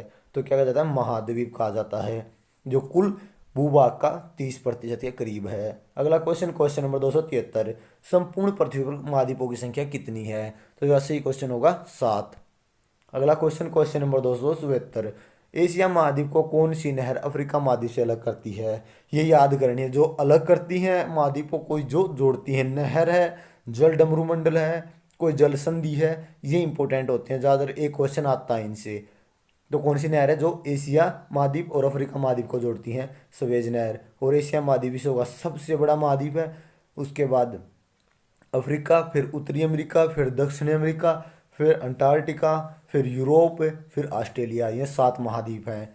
ठीक है, अगला क्वेश्चन, क्वेश्चन नंबर 275। कौन सा सागर एशिया महाद्वीप और अफ्रीका महाद्वीप को अलग करता है? तो है लाल सागर। ठीक है, नहर कौन सी? स्वेज। और महासागर कौन सा? लाल सागर। अगला क्वेश्चन, क्वेश्चन नंबर 276। किस जल संधि के द्वारा एशिया महाद्वीप को उत्तरी अमेरिका महाद्वीप से अलग किया गया है? तो है बेरिंग जल संधि, याद रखना। अगला क्वेश्चन, क्वेश्चन नंबर 277। विश्व का सबसे बड़ा प्रायद्वीप है अरब प्रायद्वीप। यह एशिया का सबसे बड़ा प्रायद्वीप है। विश्व का सबसे बड़ा प्रायद्वीप है जो एशिया में स्थित है। अगला question, question number 278। Mount Everest को नेपाल में किस नाम से जाना जाता है? सागर माथा, इसे सागर माथा कहा जाता है। अगला क्वेश्चन, क्वेश्चन नंबर 279। विश्व का सर्वाधिक विस्तृत फैला हुआ पठार कौन सा है? तो तिब्बत का पठार एशिया में है, जो 2 लाख वर्ग किलोमीटर फैला हुआ है। अगला क्वेश्चन, क्वेश्चन नंबर 280। विश्व का सबसे ऊंचा पठार कौन सा है? तो है पामीर का पठार, जिसे विश्व की छत कहा जाता है। यह एशिया में स्थित है और 4875 मीटर ऊंचा है। अगला क्वेश्चन, क्वेश्चन नंबर 281। विश्व की छत किस पठार को कहा जाता है? तो है पामीर का पठार। ठीक है, अगला क्वेश्चन 282। विश्व का सर्वाधिक जनसंख्या घनत्व वाला देश कौन सा है? सिंगापुर है, यह एशिया महाद्वीप में स्थित है। अगला क्वेश्चन, क्वेश्चन नंबर 283। विश्व का सबसे गहरा सागरीय गर्त कौन सा है? तो है मेरियाना गर्त, प्रशांत महासागर में 11,022 मीटर है। अगला क्वेश्चन, क्वेश्चन नंबर 284। विश्व का सबसे गहरी झील कौन सी है? तो है बेकाल झील, एशिया महाद्वीप में स्थित है और समुद्र 1485 मीटर गहरी है। अगला क्वेश्चन, विश्व की सबसे बड़ी झील कौन सी है? तो यह कैस्पियन सागर, एशिया महाद्वीप में 3,71,800 वर्ग किलोमीटर तक फैली हुई है। अगला क्वेश्चन, क्वेश्चन नंबर 286। रूस के एशियाई भाग को क्या कहा जाता है? तो साइबेरिया कहा जाता है। और साइबेरिया कौन सा है? जो एशिया का भाग है, जो रूस के लगता हुआ है। अगला क्वेश्चन, क्वेश्चन नंबर 287। बेकाल झील और कैस्पियन सागर कहाँ स्थित हैं? तो साइबेरिया, एशिया, यानी कि जो भाग रूस से लगता है उसी एशिया में स्थित हैं। अगला क्वेश्चन, क्वेश्चन नंबर 288। विश्व की सबसे अधिक ऊंचाई पर स्थित खारे पानी की झील कौन सी है? जो अधिक ऊंचाई पर स्थित है वो कौन सी है? पेंगाल झील, लद्दाख व तिब्बत पर है, 4,267 मीटर ऊंचाई पर स्थित है ये। अगला क्वेश्चन, क्वेश्चन नंबर 289। विश्व का सर्वाधिक वर्षा वाला क्षेत्र कौन सा है? ये आपको पता भी होगा, मासिनराम मेघालय, 11,405 मिलीमीटर वर्षा होती है यहाँ पर। पहले चेरापूंजी होता था, लेकिन अब कौन सा है? मासिनराम मेघालय है। अगला क्वेश्चन, क्वेश्चन नंबर 290। सब श्रीलंका की सबसे लंबी नदी कौन सी है? तो महावेली गंगा। अगला क्वेश्चन, क्वेश्चन नंबर 291। विश्व का सबसे लंबा प्लेटफॉर्म है गोरखपुर, यूपी, 1.3 किलोमीटर तक लंबा है। अगला क्वेश्चन, विश्व का सर्वाधिक डाकघर वाला देश कौन सा है? तो है भारत। अगला क्वेश्चन, क्वेश्चन नंबर 200 विश्व में सर्वाधिक समाचार पत्र पढ़ने वाला देश है हांगकांग, एशिया। अगला क्वेश्चन, क्वेश्चन नंबर 294। विश्व में सर्वाधिक स्तूत की पत्तियों में से कच्चा रेशम प्राप्त करने वाला देश है जापान। अगला क्वेश्चन, क्वेश्चन नंबर 295। विश्व में सर्वाधिक प्राकृतिक रबड़ उत्पादित करने वाला देश कौन सा है? Thailand, Asia. अगला question, question number 206। Mount Everest को तिब्बत में किस नाम से जाना जाता है? हमने नेपाल में पढ़ लिया, उसमें सागरमाथा, और तिब्बत में कोमोलम्बा, बर्फ की देवी कहा जाता है। अगला क्वेश्चन, क्वेश्चन नंबर 297। सबसे पहले माउंट एवरेस्ट पर कब चढ़ा गया? तो इसका सही उत्तर होगा 1953 में। एडमंड हिलेरी अमेरिका और तेंजिंग नोरंगे ने पहली बार चढ़े। अगला क्वेश्चन, क्वेश्चन नंबर 298। पहली महिला जो माउंट एवरेस्ट फतेह करने में सफल हुई? तो जुंको तबेई, यह जापान की है, 1975 में पहली महिला। ये पहली महिला विश्व में है। और जो भारत की पहली महिला है वो है बचेंद्री पाल, 1984 में माउंट एवरेस्ट पर सफल होने वाली पहली भारतीय महिला। अगला क्वेश्चन, पहले व्यक्ति जो बिना ऑक्सीजन के माउंट एवरेस्ट पर चढ़ने में सफल हुए? तो क्या? फू दोरजी, ये 9 मई 1984 को सफल हुए। और बिना ऑक्सीजन का मतलब है ऑक्सीजन सांस तो लिए इन्होंने, लेकिन क्या नहीं किया, जो ऑक्सीजन का सिलेंडर देते हैं ना, ऊपर जाने पर हवा की दाब जो कम हो जाती है हवा, तो उसके लिए जो देते हैं उन्होंने ऑक्सीजन सिलेंडर का यूज नहीं किया। इन्होंने वैसे ही जैसे नॉर्मल इंसान सांस लेते हैं उसी के सांस लेते हुए माउंट एवरेस्ट पर चढ़े। अगला क्वेश्चन है क्वेश्चन नंबर 301, सर्वाधिक बार माउंट एवरेस्ट पर फतेह करने वाले कौन हैं? तो इसका उत्तर होगा कामिरीता शेरपा, यह नेपाल की है, 23 बार फतेह कर चुकी है। अगला क्वेश्चन क्वेश्चन नंबर 302, विश्व में सबसे कम आयु में माउंट एवरेस्ट पर चढ़ने वाले कौन महिला है? महिला बतानी है तो मालवेद पूर्णा, ये आंध्र प्रदेश है, 13 वर्षीय है। अगला क्वेश्चन क्वेश्चन नंबर 303, विश्व में सबसे कम उम्र में माउंट एवरेस्ट फतेह करने वाले पुरुष कौन हैं? तो है जॉर्डन रोमेरो, ये अमेरिका से हैं, 13 वर्षीय है। अगला क्वेश्चन क्वेश्चन नंबर 304, सबसे कम उम्र में माउंट एवरेस्ट पर फतेह करने वाले भारतीय कौन बने? तो है राघव जुनेजा, ये मुरादाबाद से हैं, यूपी से, 15 वर्षीय है। अगला क्वेश्चन क्वेश्चन नंबर 305, विश्व में प्रथम स्कूल टीम जो माउंट एवरेस्ट पर चढ़ने में फतेह हो गई, तो वह कौन से स्कूल की टीम है? वह लॉरेंस स्कूल। अगला क्वेश्चन क्वेश्चन नंबर 306, विश्व के पहले विकलांग व्यक्ति जो माउंट एवरेस्ट पर चढ़ने में सफल हुए, तो कौन है? टॉम व्हाइटेकर, ये अमेरिका से हैं। अगला क्वेश्चन क्वेश्चन नंबर 307, पृथ्वी का शीत ध्रुव किसे कहा जाता है? ब्रियांस्क, यह साइबेरिया में स्थित है। अगला क्वेश्चन क्वेश्चन नंबर 308, लाल सागर और भूमध्य सागर को जोड़ने वाली नहर कौन सी है? तो वह सवेज नहर। क्वेश्चन नंबर 309, विश्व का सबसे बड़ा सिनोकोवा यानी कि जो मलेरिया में दवाई यूज की जाती है ना, वही उत्पादक देश कौन सा है? तो इसका सही उत्तर होगा इंडोनेशिया। सिनोकोवा से कुनैन बनाई जाती है जो मलेरिया के इलाज में प्रयोग की जाती है, कोरोना के लिए भी यूज होती है। अगला क्वेश्चन क्वेश्चन नंबर 310, विश्व का सर्वाधिक जलयान बनाने वाला देश है जापान। अगला क्वेश्चन क्वेश्चन नंबर 311, आर्कटिक और प्रशांत महासागर को जोड़ने वाला जलडमरू मध्य कौन सा है? तो है बेरिंग जलडमरू मध्य। अगला क्वेश्चन क्वेश्चन नंबर 312, जापानी लोग चाय की खुशी में किस उत्सव को मनाते हैं? तो यह कौन सा है? चा नुयू। अगला क्वेश्चन क्वेश्चन नंबर 313, कौन सी जल संधि अंतर्राष्ट्रीय तिथि रेखा के समांतर है? तो क्वेश्चन उत्तर होगा बेरिंग। अगला क्वेश्चन 314, विश्व में सिंचाई नहरों का सबसे बड़ा जाल किस देश में है? तो पाकिस्तान में। और भारत में किस राज्य में? पंजाब में। अगला क्वेश्चन क्वेश्चन नंबर 315, स्वर्णिम त्रिभुज के अंतर्गत कौन से देश आते हैं? तो है लाओस, थाईलैंड और म्यांमार। अगला क्वेश्चन क्वेश्चन नंबर 316, यूरोप का अफ्रीका से अलग करने वाला जल संधि कौन सा है? तो वह जल संधि। अगला क्वेश्चन क्वेश्चन नंबर 317, किस महाद्वीप से विषुवत, कर्कवृत, मकरवृत तीनों होकर गुजरते हैं? तो कौन सा महाद्वीप है? अफ्रीका महाद्वीप। यह विश्व का दूसरा नंबर सबसे बड़ा महाद्वीप कहा जाता है। अगला क्वेश्चन है क्वेश्चन नंबर 318, अफ्रीका की सबसे बड़ी झील कौन सी है? तो इसका सही उत्तर होगा विक्टोरिया झील। यह कहाँ है? यह विषुवत रेखा से निकलती है। अगला क्वेश्चन क्वेश्चन नंबर 319, विश्व की सबसे लंबी नदी कौन सी है? यह नील नदी मिस्र में स्थित है जो विक्टोरिया झील से निकलती है। अगला क्वेश्चन क्वेश्चन नंबर 320, कौन सी नदी विषुवत रेखा को 2 बार काटती है?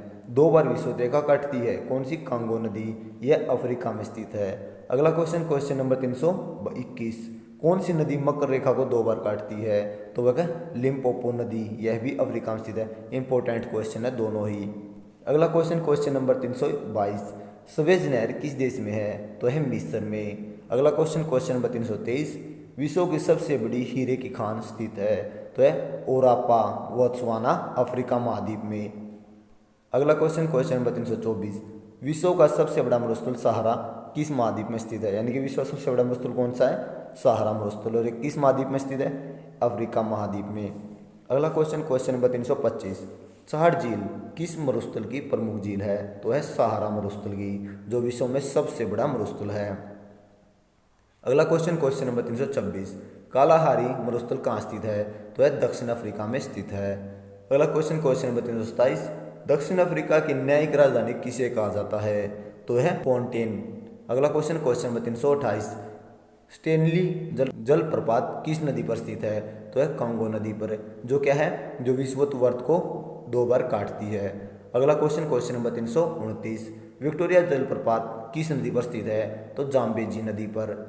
अगला क्वेश्चन 330, आसवाना बांध किस नदी पर स्थित है? तो वह नील नदी। नील नदी विश्व की सबसे लंबी नदी और यह मिस्र में स्थित है। अगला क्वेश्चन क्वेश्चन नंबर 331, नील नदी बसा सबसे बड़ा शहर है काहिरा। अगला question question number 332, Gold Coast के नाम से किस देश को जाना जाता है? तो वह घाना।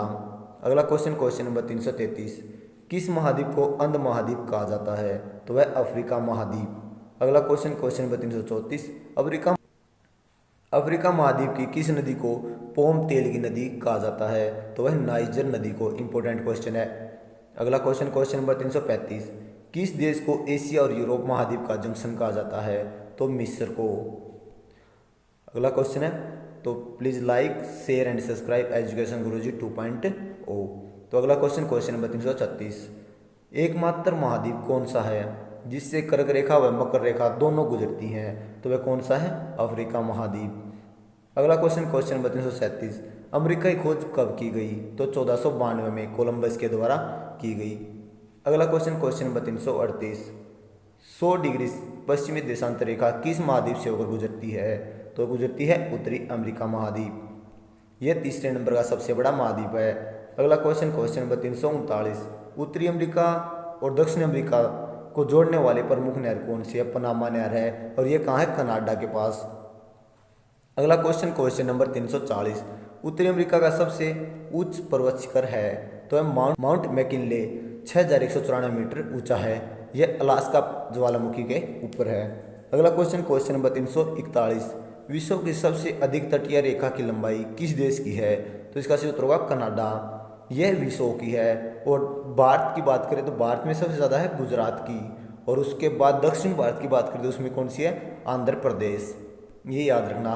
अगला क्वेश्चन नंबर 342, विश्व में सबसे लंबी तटरेखा की लंबाई में दूसरे स्थान पर कौन सा देश है? तो इसका सही उत्तर होगा नॉर्वे। अगला क्वेश्चन नंबर 343, संयुक्त राष्ट्र अमेरिका में चलने वाले चक्रवात को कौन सा नाम दिया गया है? तो संयुक्त राष्ट्र अमेरिका के हैं हरिकेन और टोर्नेडो। अगला क्वेश्चन नंबर 344, विश्व का सबसे बड़ा सिंथेटिक रबड़ और टायर बनाने का केंद्र है? तो एक्रोन। अगला क्वेश्चन नंबर 345, विश्व का सर्वाधिक मक्का उत्पादित करने वाला देश है? यूएसए। अगला क्वेश्चन नंबर 346, विश्व में सर्वाधिक सोयाबीन उत्पादित करने वाला देश है? तो है यूएसए अमेरिका। अगला क्वेश्चन नंबर 347, चीनी का कटोरा किसे कहा जाता है? तो है क्यूबा द्वीप को।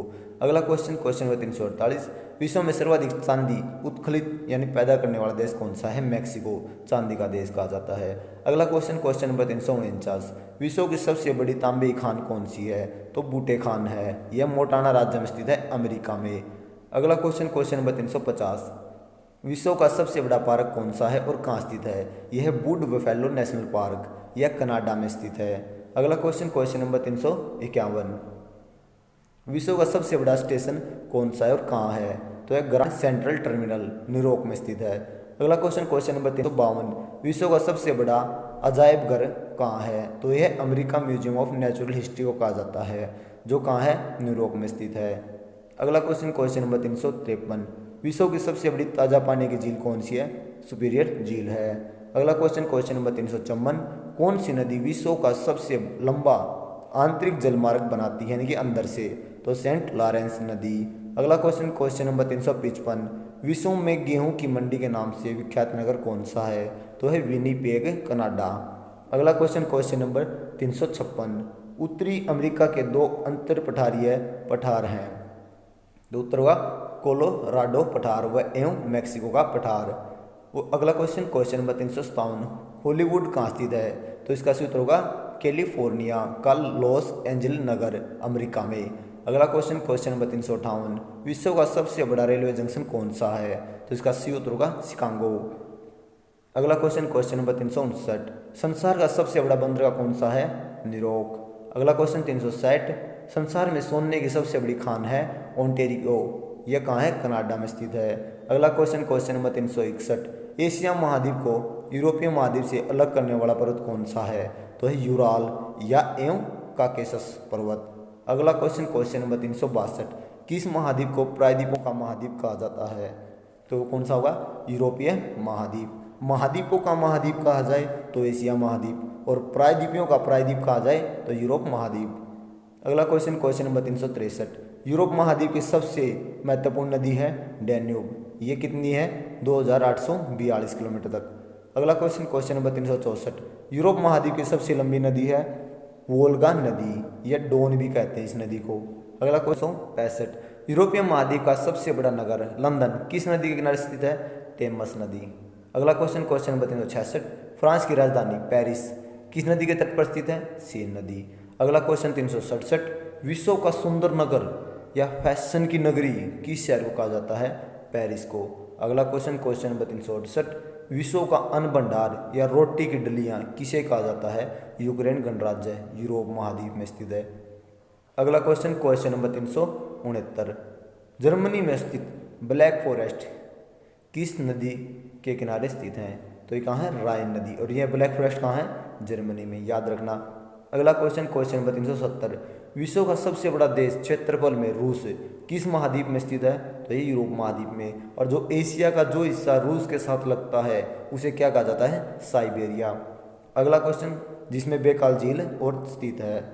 अगला क्वेश्चन, क्वेश्चन नंबर 371, किस देश को सूरा या सुंदरी कहा जाता है? वह फ्रांस को।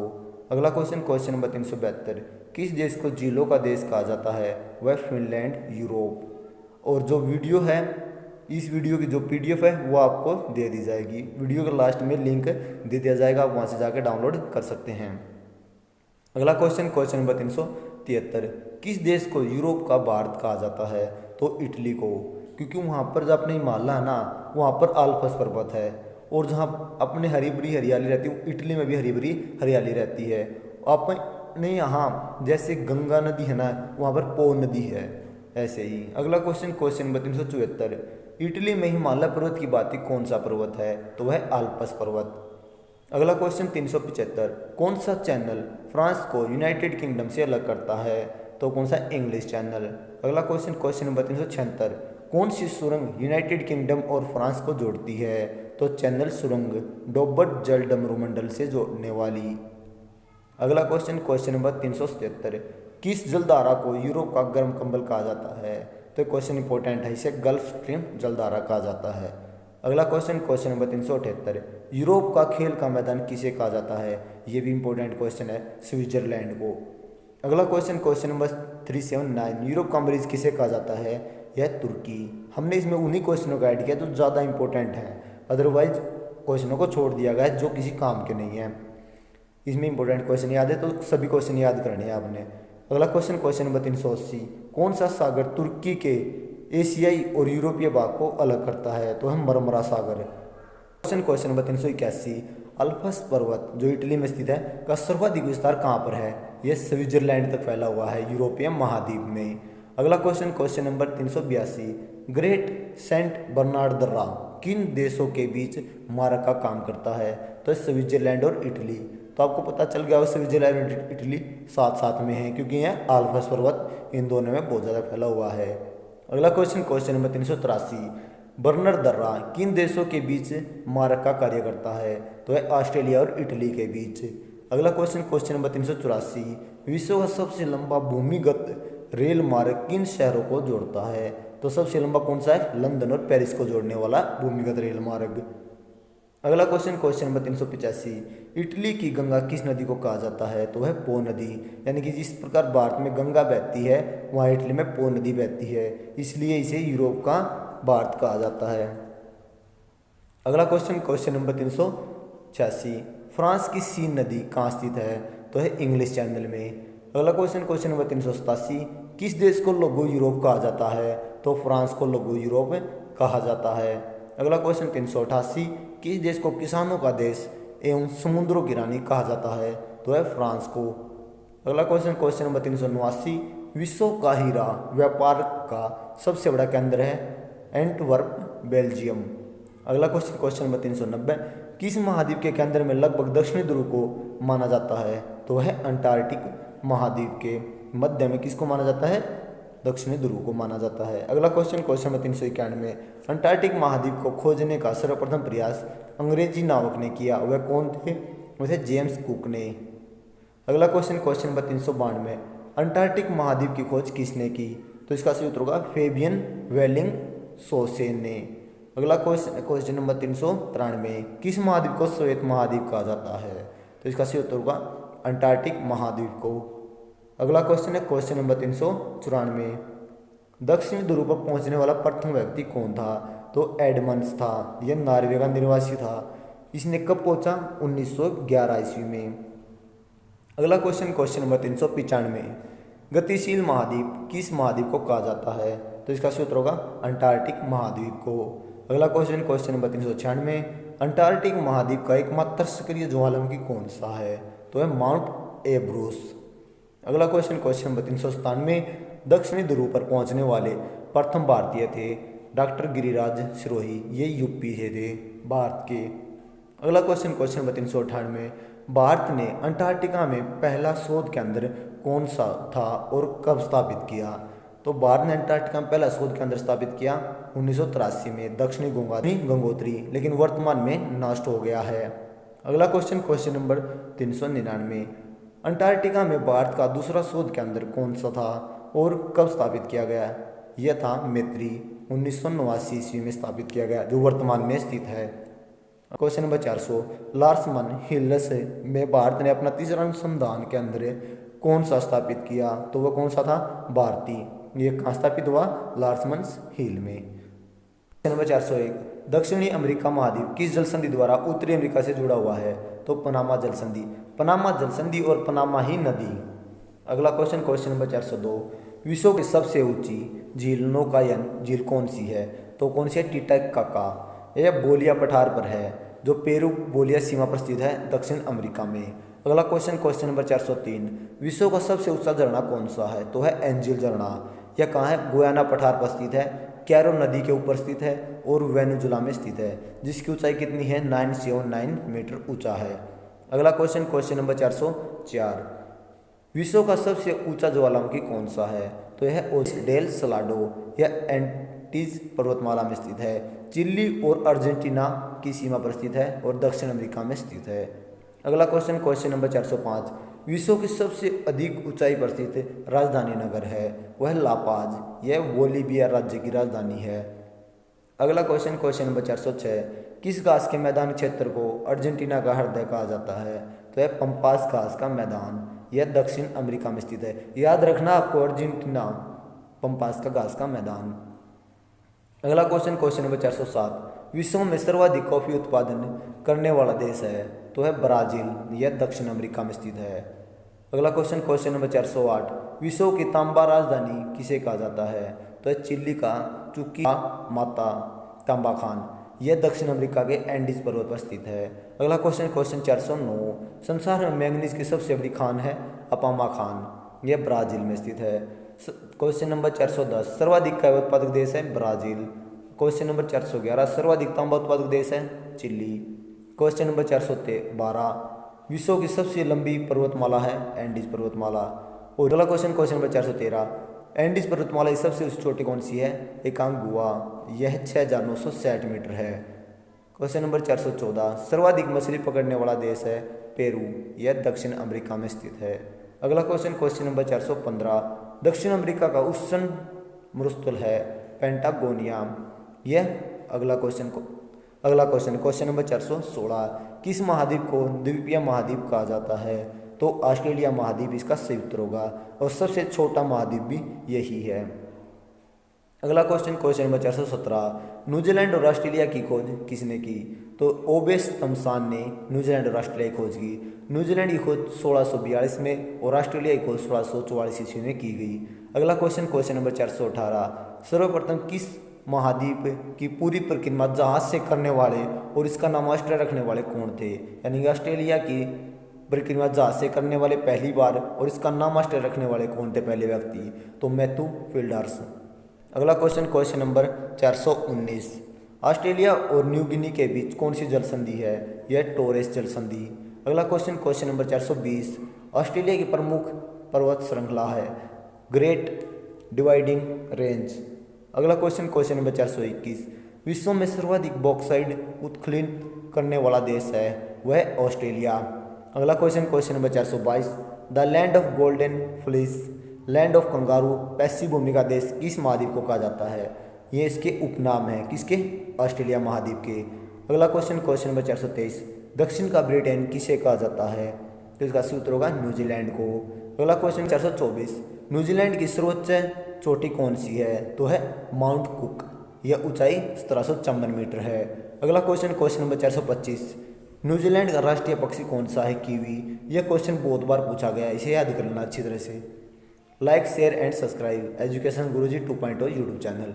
अगला क्वेश्चन नंबर 426, अंटार्कटिका महाद्वीप की खोज किसने की? तो इसका सही उत्तर होगा जेम्स क्लार्क रोस ने 1911 में, याद रखना भी है।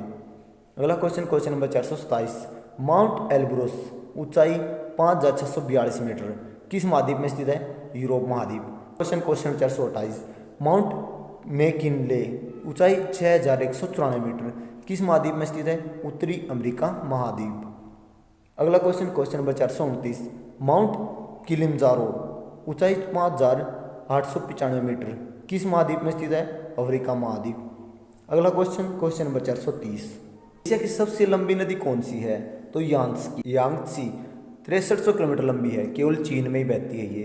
अगला क्वेश्चन नंबर 431, यूरोप महाद्वीप की सबसे लंबी कौन सी है नदी? वोल्गा नदी, ठीक है, ये 1300 मीटर लंबी है। अगला क्वेश्चन नंबर 432, दक्षिण अमेरिका की सबसे लंबी नदी कौन सी है? अमेजन नदी, यह 6575 किलोमीटर तक लंबी है और यह विश्व की सबसे चौड़ी नदी है। अगला क्वेश्चन नंबर 433, अफ्रीका महाद्वीप की सबसे लंबी नदी कौन सी है? नील नदी है और ये कहाँ बहती है? ये मिस्र में। कितनी लंबी? 6650 किलोमीटर लंबी है। अगला क्वेश्चन नंबर 434, एशिया महाद्वीप का सबसे गहनतम बिंदु यानी सबसे गहरा बिंदु कौन सा है? तो है डेड सी, 397 मीटर गहरा। अगला क्वेश्चन नंबर 435, उत्तरी अमेरिका का सबसे गहनतम बिंदु कौन सा है? तो है डेड वैली, 86 मीटर गहरा। अगला क्वेश्चन नंबर 436, यूरोप महाद्वीप का सबसे गहनतम बिंदु कौन सा है?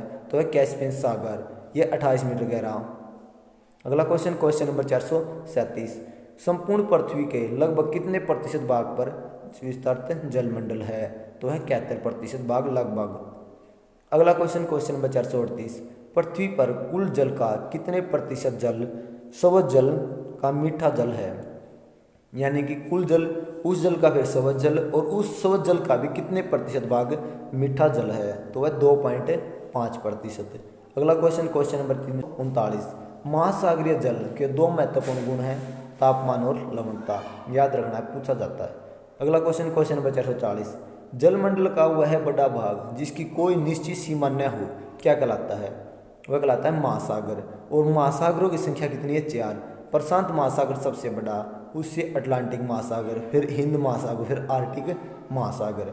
अगला क्वेश्चन नंबर 441, जलमंडल का वह बड़ा भाग जो तीन ओर से जल से घिरा हुआ हो और एक तरफ से महासागर से मिलता हो क्या कहलाता है? समुद्र। क्वेश्चन पूछे जाते हैं, 2-3 क्वेश्चन ऐसे ही होते हैं।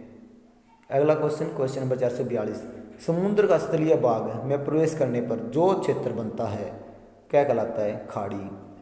अगला क्वेश्चन नंबर 443, विश्व का सबसे बड़ा महाद्वीपीय शेल्फ कौन सा है?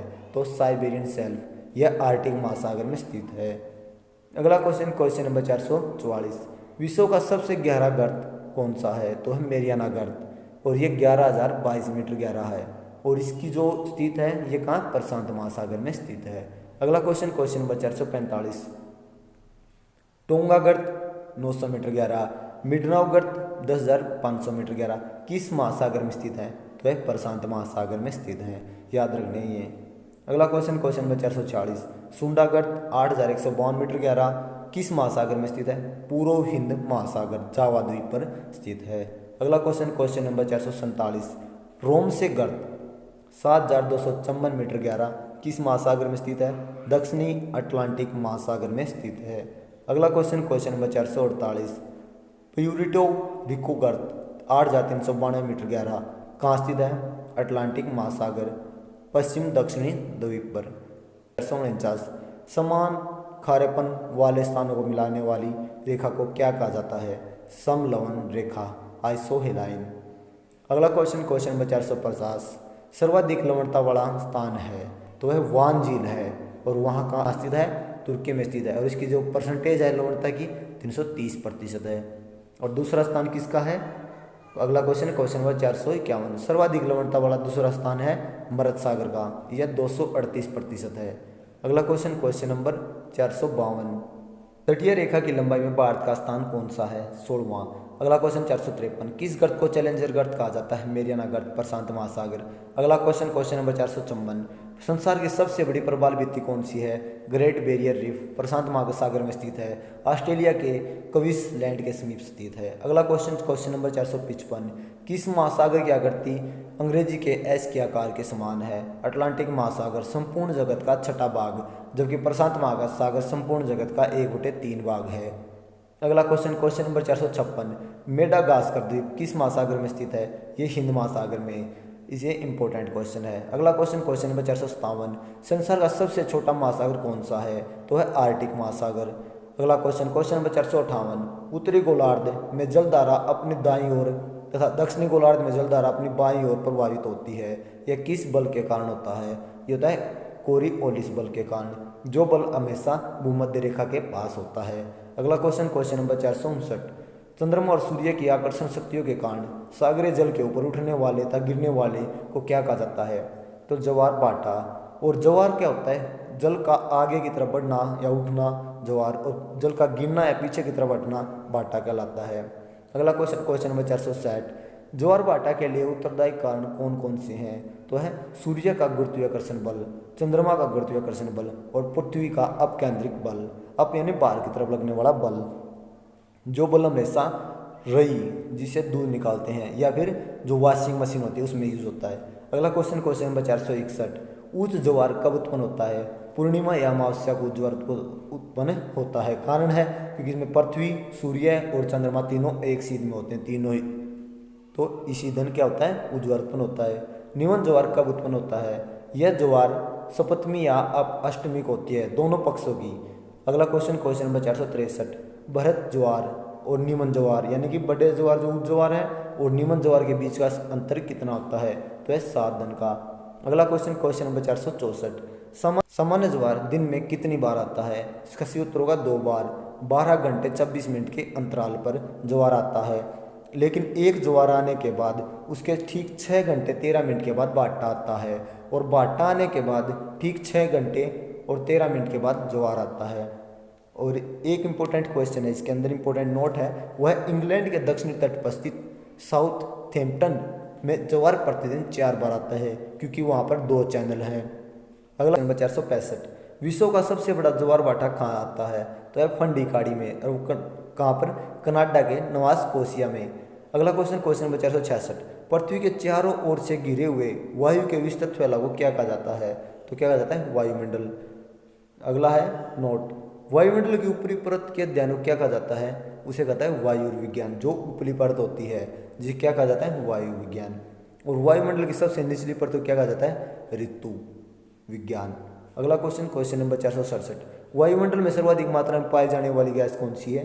नाइट्रोजन। यह 78.8% पाई जाती है, और वायुमंडल में 128 किलोमीटर तक ही ऊंचाई तक फैला हुआ है। 468, प्राणवायु किसे कहा जाता है? तो ये क्या है? ऑक्सीजन को प्राणवायु कहा जाता है, और यह जलने में सहायक होती है।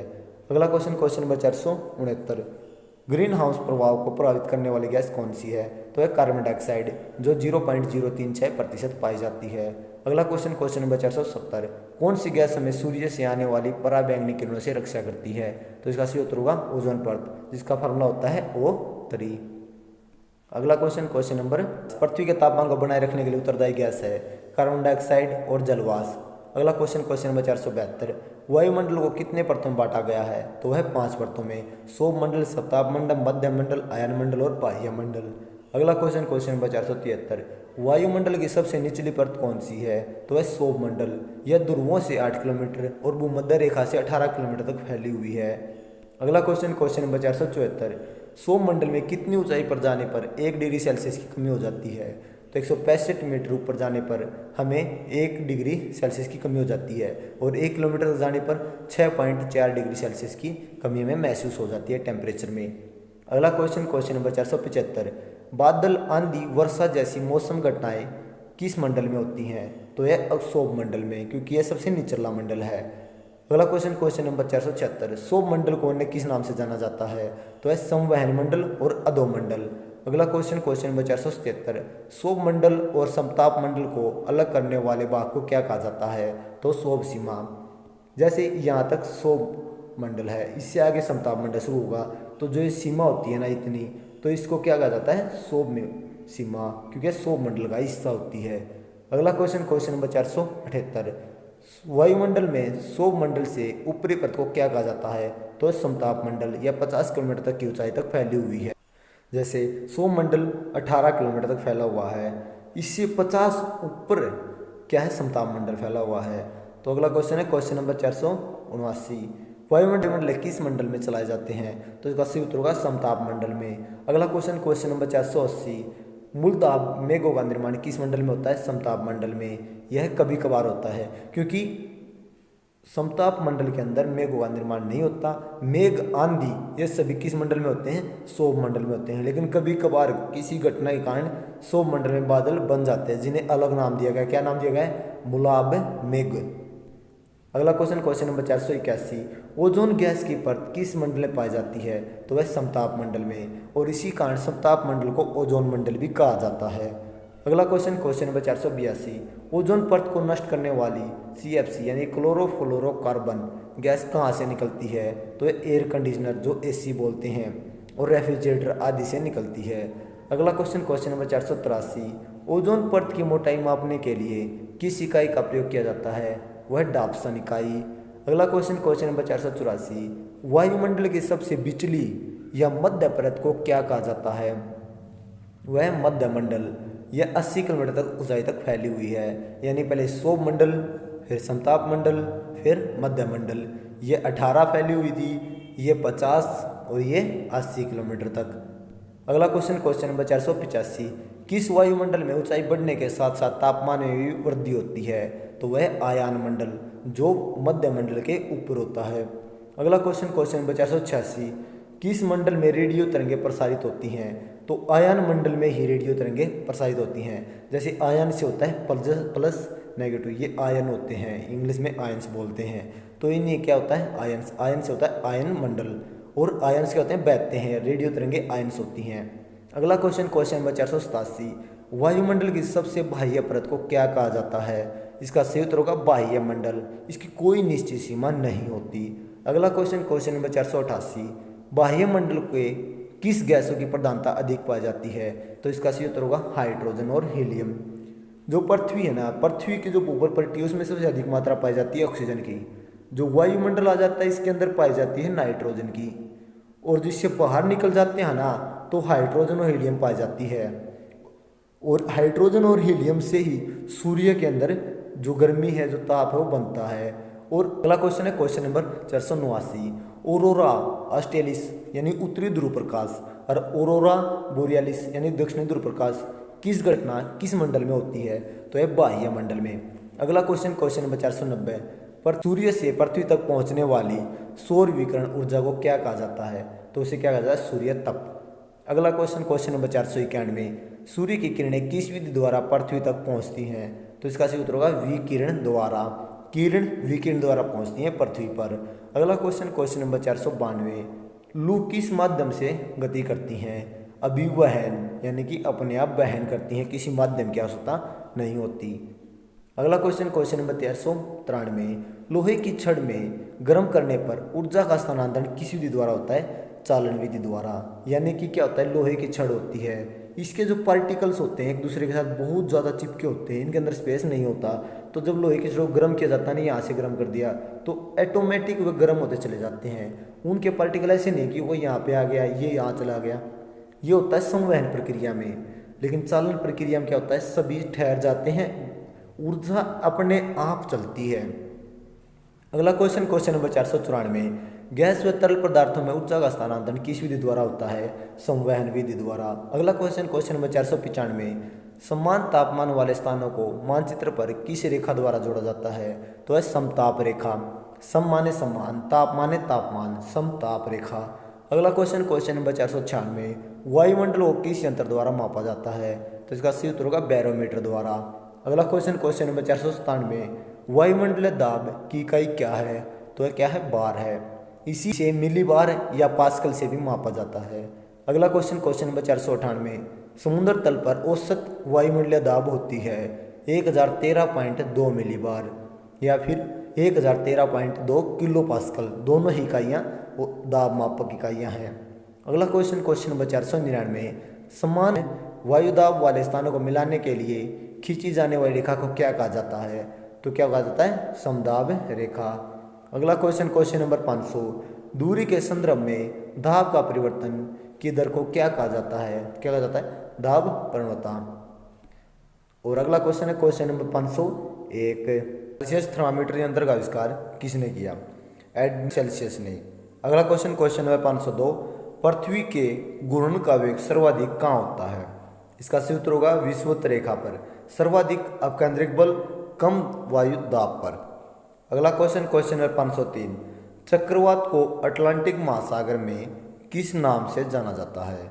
इसका सही उत्तर होगा हरिकेन। अगला क्वेश्चन नंबर 504, पश्चिमी प्रशांत और दक्षिणी चीन सागर में चक्रवात को क्या कहा जाता है? इसका सही उत्तर होगा टाइफून। अगला क्वेश्चन नंबर 505, पश्चिमी ऑस्ट्रेलिया में चक्रवात को किस नाम से जाना जाता है? इसका होगा विली विलीज। अगला क्वेश्चन नंबर 506, वह स्थान जहाँ से उष्ण कटिबंधीय चक्रवात तट को पार करके जमीन पर पहुँचते हैं क्या कहलाते हैं? क्या कहलाता है? वह कहलाता है चक्रवात का लैंडफॉल। अगला क्वेश्चन नंबर 507, वायुमंडल में उपस्थित जलवाष्प को क्या कहा जाता है? इसका सही उत्तर होगा वायुमंडल की आर्द्रता। अगला क्वेश्चन नंबर 508, जब गैस को तरल या ठोस में परिवर्तित किया जाता है तो इस क्रिया को क्या कहा जाता है? इसे कहा जाता है संघनन। अगला क्वेश्चन 509, जब किसी पदार्थ को गर्म करके उसके मॉलिक्यूल्स हवा में बह जाते हैं तो उसे क्या कहा जाता है? उसे कहा जाता है प्रसार। सूंघना हमें प्रसार की वजह से ही। नंबर 510, किसी ठोस का द्रव में बदलना क्या कहलाता है? होगा गलनांक बिंदु या मेल्टिंग पॉइंट बोलते हैं। अगला क्वेश्चन 511, किसी द्रव को गैस में बदलना क्या कहलाता है? कहलाता है उबालना या वाष्पीकरण प्रक्रिया, बॉइलिंग पॉइंट। अगला क्वेश्चन 512, किसी भी द्रव को ठोस में बदलना क्या कहलाता है? कहलाता है उत्तर होगा हिमीकरण। अगला क्वेश्चन 513, जब किसी पदार्थ को ठोस को जब किसी में न बदलकर गैस में बदल दिया जाता है तो उसे क्या कहा जाता है? उसे कहता है उद्रवपातक। अगला क्वेश्चन 514, गैस को बिना द्रव में बदले ठोस में बदलना क्या कहलाता है? निक्षेप। अगला क्वेश्चन नंबर 515, बादलों की दिशा व गति मापने का यंत्र है नेपोस्कोप। क्वेश्चन इंपॉर्टेंट है। अगला क्वेश्चन नंबर 516, जब केंद्र में दाब कम हो और बाहर की तरफ दाब बढ़ जाए, ऐसे में हवाएं बाहर से अंदर की तरफ आती हैं तो इसे क्या कहा जाता है? इसे कहा जाता है चक्रवात। अगला क्वेश्चन नंबर 517, चक्रवात में वायु चलने की दिशा उत्तरी गोलार्ध में किस तरफ होती है? तो इसका सही उत्तर होगा उत्तरी गोलार्ध में घड़ी की सुई के विपरीत और दक्षिणी गोलार्ध में घड़ी की सुई की दिशा में। अगला क्वेश्चन नंबर 518, जब केंद्र में दाब अधिक हो और हवा केंद्र से बाहर की ओर चले तो उसे क्या कहते हैं? उसे कहते हैं प्रतिचक्रवात। अगला क्वेश्चन 519, प्रतिचक्रवात में वायु की दिशा का प्रभाव कैसा होता है? तो उत्तरी गोलार्ध में घड़ी की सुई के अनुकूल और दक्षिणी गोलार्ध में घड़ी की सुई के विपरीत दिशा में। अगला क्वेश्चन नंबर 520, समुद्र का जल स्तंभ किसे कहा जाता है? तो इसका है टोर्नेडो। यह अमेरिका और ऑस्ट्रेलिया का है। अगला क्वेश्चन नंबर 521, विश्व में कौन सा देश गेहूं, चावल, तंबाकू, लोहा, मैंगनीज, जस्ता, सोना, कोयला उत्पादन में प्रथम स्थान पर है? इसका सही उत्तर होगा चीन। यह एशिया महाद्वीप में स्थित है। अगला क्वेश्चन नंबर 522, विश्व में कौन सा देश मक्का और कपास में प्रथम स्थान पर है? वह है अमेरिका। अगला क्वेश्चन 523, चाय उत्पादन में कौन सा देश विश्व प्रसिद्ध है? वह है भारत। अगला क्वेश्चन 524, गन्ना और कहवा उत्पादन में कौन सा देश विश्व में प्रथम स्थान पर है? तो कौन सा है? ब्राजील। अगला क्वेश्चन 525, तांबा उत्पादन में कौन सा देश प्रथम स्थान पर है? तो इसका उत्तर होगा चिली। अगला क्वेश्चन नंबर 626, प्राकृतिक तेल, प्राकृतिक गैस के उत्पादन में प्रथम स्थान पर कौन सा देश है? तो इसका सही उत्तर होगा रूस। अगला क्वेश्चन नंबर 527, यूरेनियम उत्पादन में प्रथम स्थान पर है? इसका उत्तर होगा कजाकिस्तान। अगला क्वेश्चन नंबर 528, बॉक्साइट उत्पादन में प्रथम स्थान है? ऑस्ट्रेलिया। अगला क्वेश्चन है 529। चट्टानों में उगने वाली वनस्पति को क्या कहा जाता है? तो इसे कहा जाता है लिथोफाइट। अगला क्वेश्चन है 530। उष्णकटिबंधीय जलवायु में उगने वाले घास या वनस्पति को क्या कहा जाता है? इसे कहा जाता है ट्रोपोफाइट। अगला क्वेश्चन है 531। दलदली और भूमध्य रेखा उष्णकटिबंध वाली वनस्पति को क्या कहा जाता है? हाइग्रोफाइट। अगला क्वेश्चन है 532। मरुस्थल क्षेत्र में उगने वाली फसल को क्या कहा जाता है? इसे कहा जाता है जेरोफाइट। अगला क्वेश्चन है 533। जल में उगने वाली वनस्पति को क्या कहा जाता है? इसे कहा जाता है हाइड्रोफाइट। अगला क्वेश्चन है 534। शीतोष्ण कटिबंध क्षेत्र की वनस्पति को क्या कहा जाता है? इसे कहा जाता है मेसोफाइट। अगला क्वेश्चन है 535। टुंड्रा और शीत प्रधान क्षेत्रों की वनस्पति को क्या कहा जाता है? इसको कहा जाता है क्रोयोफाइट। अगला क्वेश्चन नंबर 536। नमकीन क्षेत्रों में पाई जाने वाली वनस्पति को क्या कहा जाता है? तो इसे कहा जाता है हेलोफाइट। ये सभी क्वेश्चन इंपॉर्टेंट थे। ये अक्सर पूछे जाते हैं कि कौन सी फसल को क्या कहा जाता है। तो हमारा अगला क्वेश्चन है 537। किस देश को 7 पहाड़ियों का नगर, पोप का शहर, रकत महिला, प्राचीन विश्व की साम्राज्ञी, पश्चिम की बेबीलोन, इंटरनल सिटी यानी होली सिटी जैसी उपनामों से जाना जाता है? तो कौन सा देश है? रोम। अगला क्वेश्चन है 538। एंटीलीज का मोती और sugar brawl of the world के उपनाम से किसे जाना जाता है? तो है क्यूबा। अगला क्वेश्चन है 540। हवा वाला शहर, गार्डन सिटी के नाम से किसे जाना जाता है? Chicago, USA. अगला क्वेश्चन है 541। चीन का शोक किसे कहा जाता है? तो वह हवांगो नदी, इसे पीली नदी भी कहा जाता है। अगला क्वेश्चन है 542। लैंड ऑफ मिडनाइट सन किसे कहा जाता है? तो वह नॉर्वे को। अगला क्वेश्चन है 543। भूमध्य सागर का द्वार किसे कहा जाता है? वह जिब्राल्टर को। अगला क्वेश्चन है 544। एम्पायर सिटी किसे कहा जाता है? तो किसे कहा जाता है? न्यूयॉर्क को। अगला क्वेश्चन है 545। अरब सागर की रानी या पूर्व का वेनिस किसे कहा जाता है? तो किसे कहा जाता है? कोची, भारत। अगला क्वेश्चन है 546। लैंड ऑफ वाइट एलिफेंट किसे कहा जाता है? तो थाईलैंड को। अगला क्वेश्चन है 547। लैंड ऑफ दी 1000 एलिफेंट किसे कहा जाता है? तो लाओस को। अगला क्वेश्चन है 548।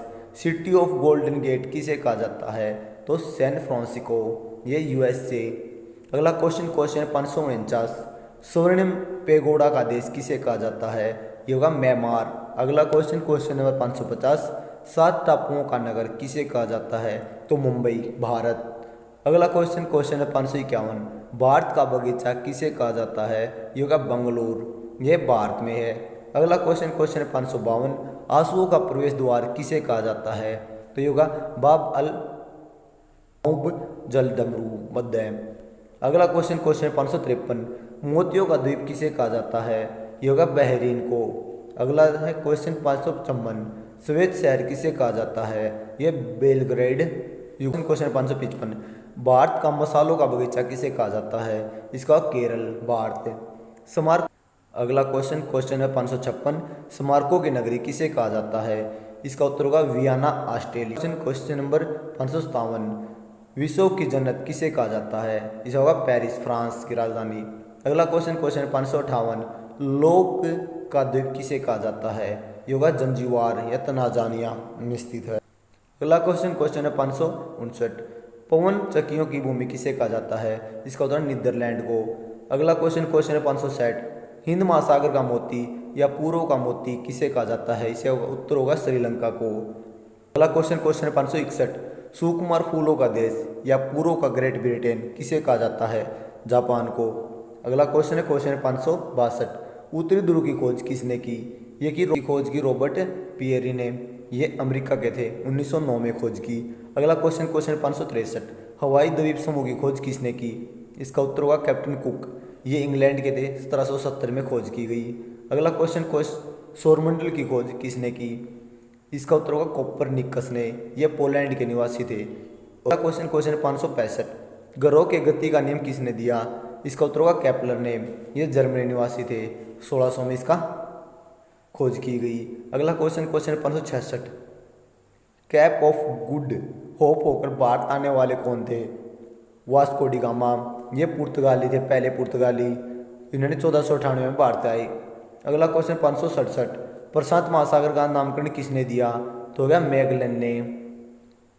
अगला क्वेश्चन 568, सुपीरियर झील को हयूरल झील को जोड़ने वाली नहर कौन सी है? ये होगा सू नहर, यह अमेरिका में स्थित है। अगला क्वेश्चन है 559, इरी झील और मिशिगन झील को जोड़ने वाली नहर है? इसका उत्तर होगा इरी नहर, जो अमेरिका में है। अगला क्वेश्चन 570, उत्तरी सागर और बाल्टिक सागर को जोड़ने वाली नहर कौन सी है? इसका कील नहर। अगला क्वेश्चन नंबर 571, आंध्र प्रदेश और तमिलनाडु को जोड़ने वाली कौन सी नहर है? केपी नहर। अगला क्वेश्चन है 572, लाल सागर और भूमध्य सागर को जोड़ने वाली नहर कौन सी है? इसका उत्तर होगा सवेज नहर, जो मिस्र में है। अगला क्वेश्चन है 573, कैरिबियन सागर व प्रशांत महासागर के मध्य कौन सी नहर है? इसका उत्तर होगा पनामा नहर, जो पनामाई नाम से है। अगला क्वेश्चन है 574, मन्नार एवं बंगाल की खाड़ी को जोड़ने वाली जल संधि है? इसका उत्तर होगा पाक जल संधि, जो भारत और श्रीलंका के बीच है। अगला क्वेश्चन है 575, बेरिंग सागर और चुक्सी सागर को जोड़ने वाली जल संधि कौन सी है? तो होगी बेरिंग जल संधि, जो अलास्का और रूस के साथ है। अगला क्वेश्चन है 576, उत्तरी अटलांटिक व आर्कटिक महासागर को जोड़ने वाली जल संधि है? डेनमार्क जल संधि। अगला क्वेश्चन है 577, की खाड़ी और अटलांटिक महासागर को जोड़ने वाली जल संधि है? हडसन जल संधि, कनाडा। अगला क्वेश्चन है 578, भूमध्य सागर एवं अटलांटिक महासागर को जोड़ने वाली जल संधि है?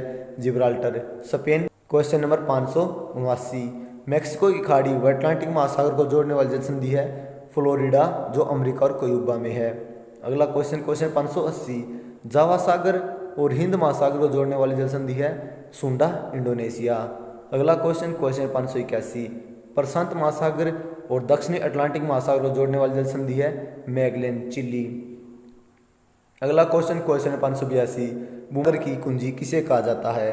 तो इसका सही उत्तर होगा जिब्राल्टर को। यूरोप, एशिया और अफ्रीका तीनों महाद्वीपों से घिरा हुआ है जिब्राल्टर।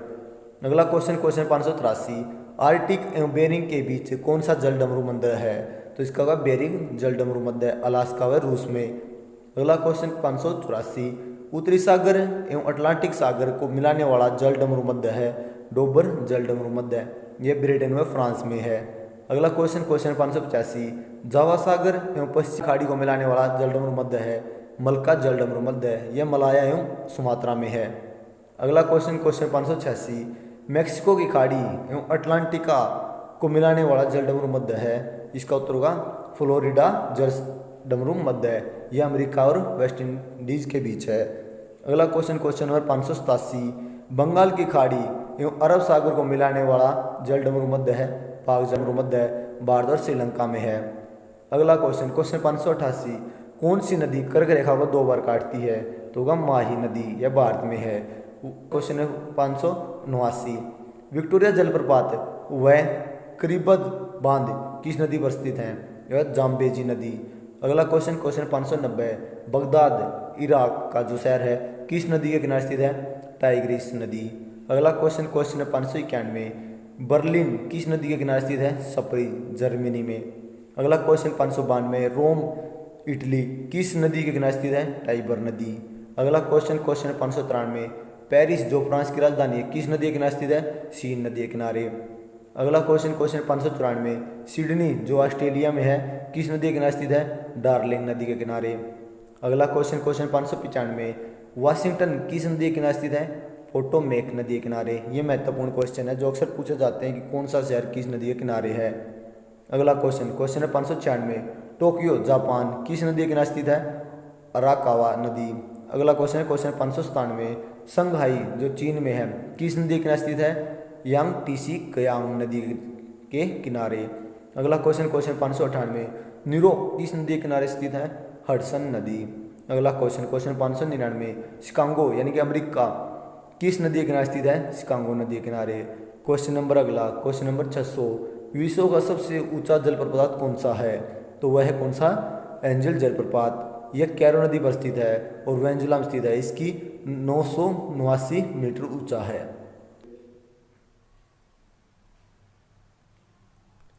नियाग्रा जलप्रपात किस नदी पर स्थित है? सेंट लॉरेंस नदी पर। अगला क्वेश्चन नंबर 602, स्टेनली जलप्रपात किस नदी पर स्थित है? कांगो नदी, और यह नदी 2 बार विषुवत रेखा को काटती है। अगला क्वेश्चन नंबर 603, किस जलप्रपात को महात्मा गांधी जलप्रपात कहा जाता है? तो होगा जोग जलप्रपात, यह शरावती नदी पर स्थित है। अगला क्वेश्चन नंबर 604, किस लेक को हनीमून लेक कहा जाता है? तो क्या कहा जाता है? टिटिकाका लेक को, यह पेरू में स्थित है। अगला क्वेश्चन नंबर 605, हिंद महासागर में स्थित प्रमुख द्वीप स्थित हैं, तो कौन से हैं? याद रखने सभी इंपॉर्टेंट है। बोर्नियो, मेडागास्कर, सुमात्रा, इंडोनेशिया, याद रखना इंपॉर्टेंट है ये। सुलोवेसी इंडोनेशिया में स्थित है। जावा द्वीप इंडोनेशिया में स्थित है। श्रीलंका, सबसे ज़्यादा 2 द्वीप है ना, वह इंडोनेशिया में स्थित हैं।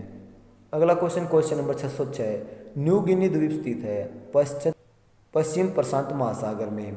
अगला क्वेश्चन नंबर 607, ग्रीनलैंड द्वीप स्थित है आर्कटिक महासागर में। अगला क्वेश्चन नंबर 608, विश्व में सबसे ज़्यादा द्वीप समूह में मिलकर बना देश कौन सा है?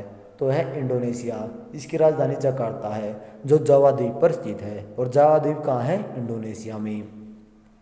अगला क्वेश्चन नंबर 609, किस द्वीप को प्रशांत महासागर चौराहा कहा जाता है? तो है हवाई द्वीप को। अगला क्वेश्चन नंबर 610, किस द्वीप को अग्नि द्वीप के नाम से जाना जाता है? तो आइसलैंड। आइस होती है बर्फ, और लैंड आइसलैंड, लेकिन क्या कहा जाता है? अग्निद्वीप। एक दूसरे के विपरीत है नाम, लेकिन अग्निद्वीप किसे कहा जाता है? आइसलैंड को। और जबकि क्वेश्चन नंबर 611, सबसे अधिक द्वीप किस महासागर में स्थित है? तो है प्रशांत महासागर में।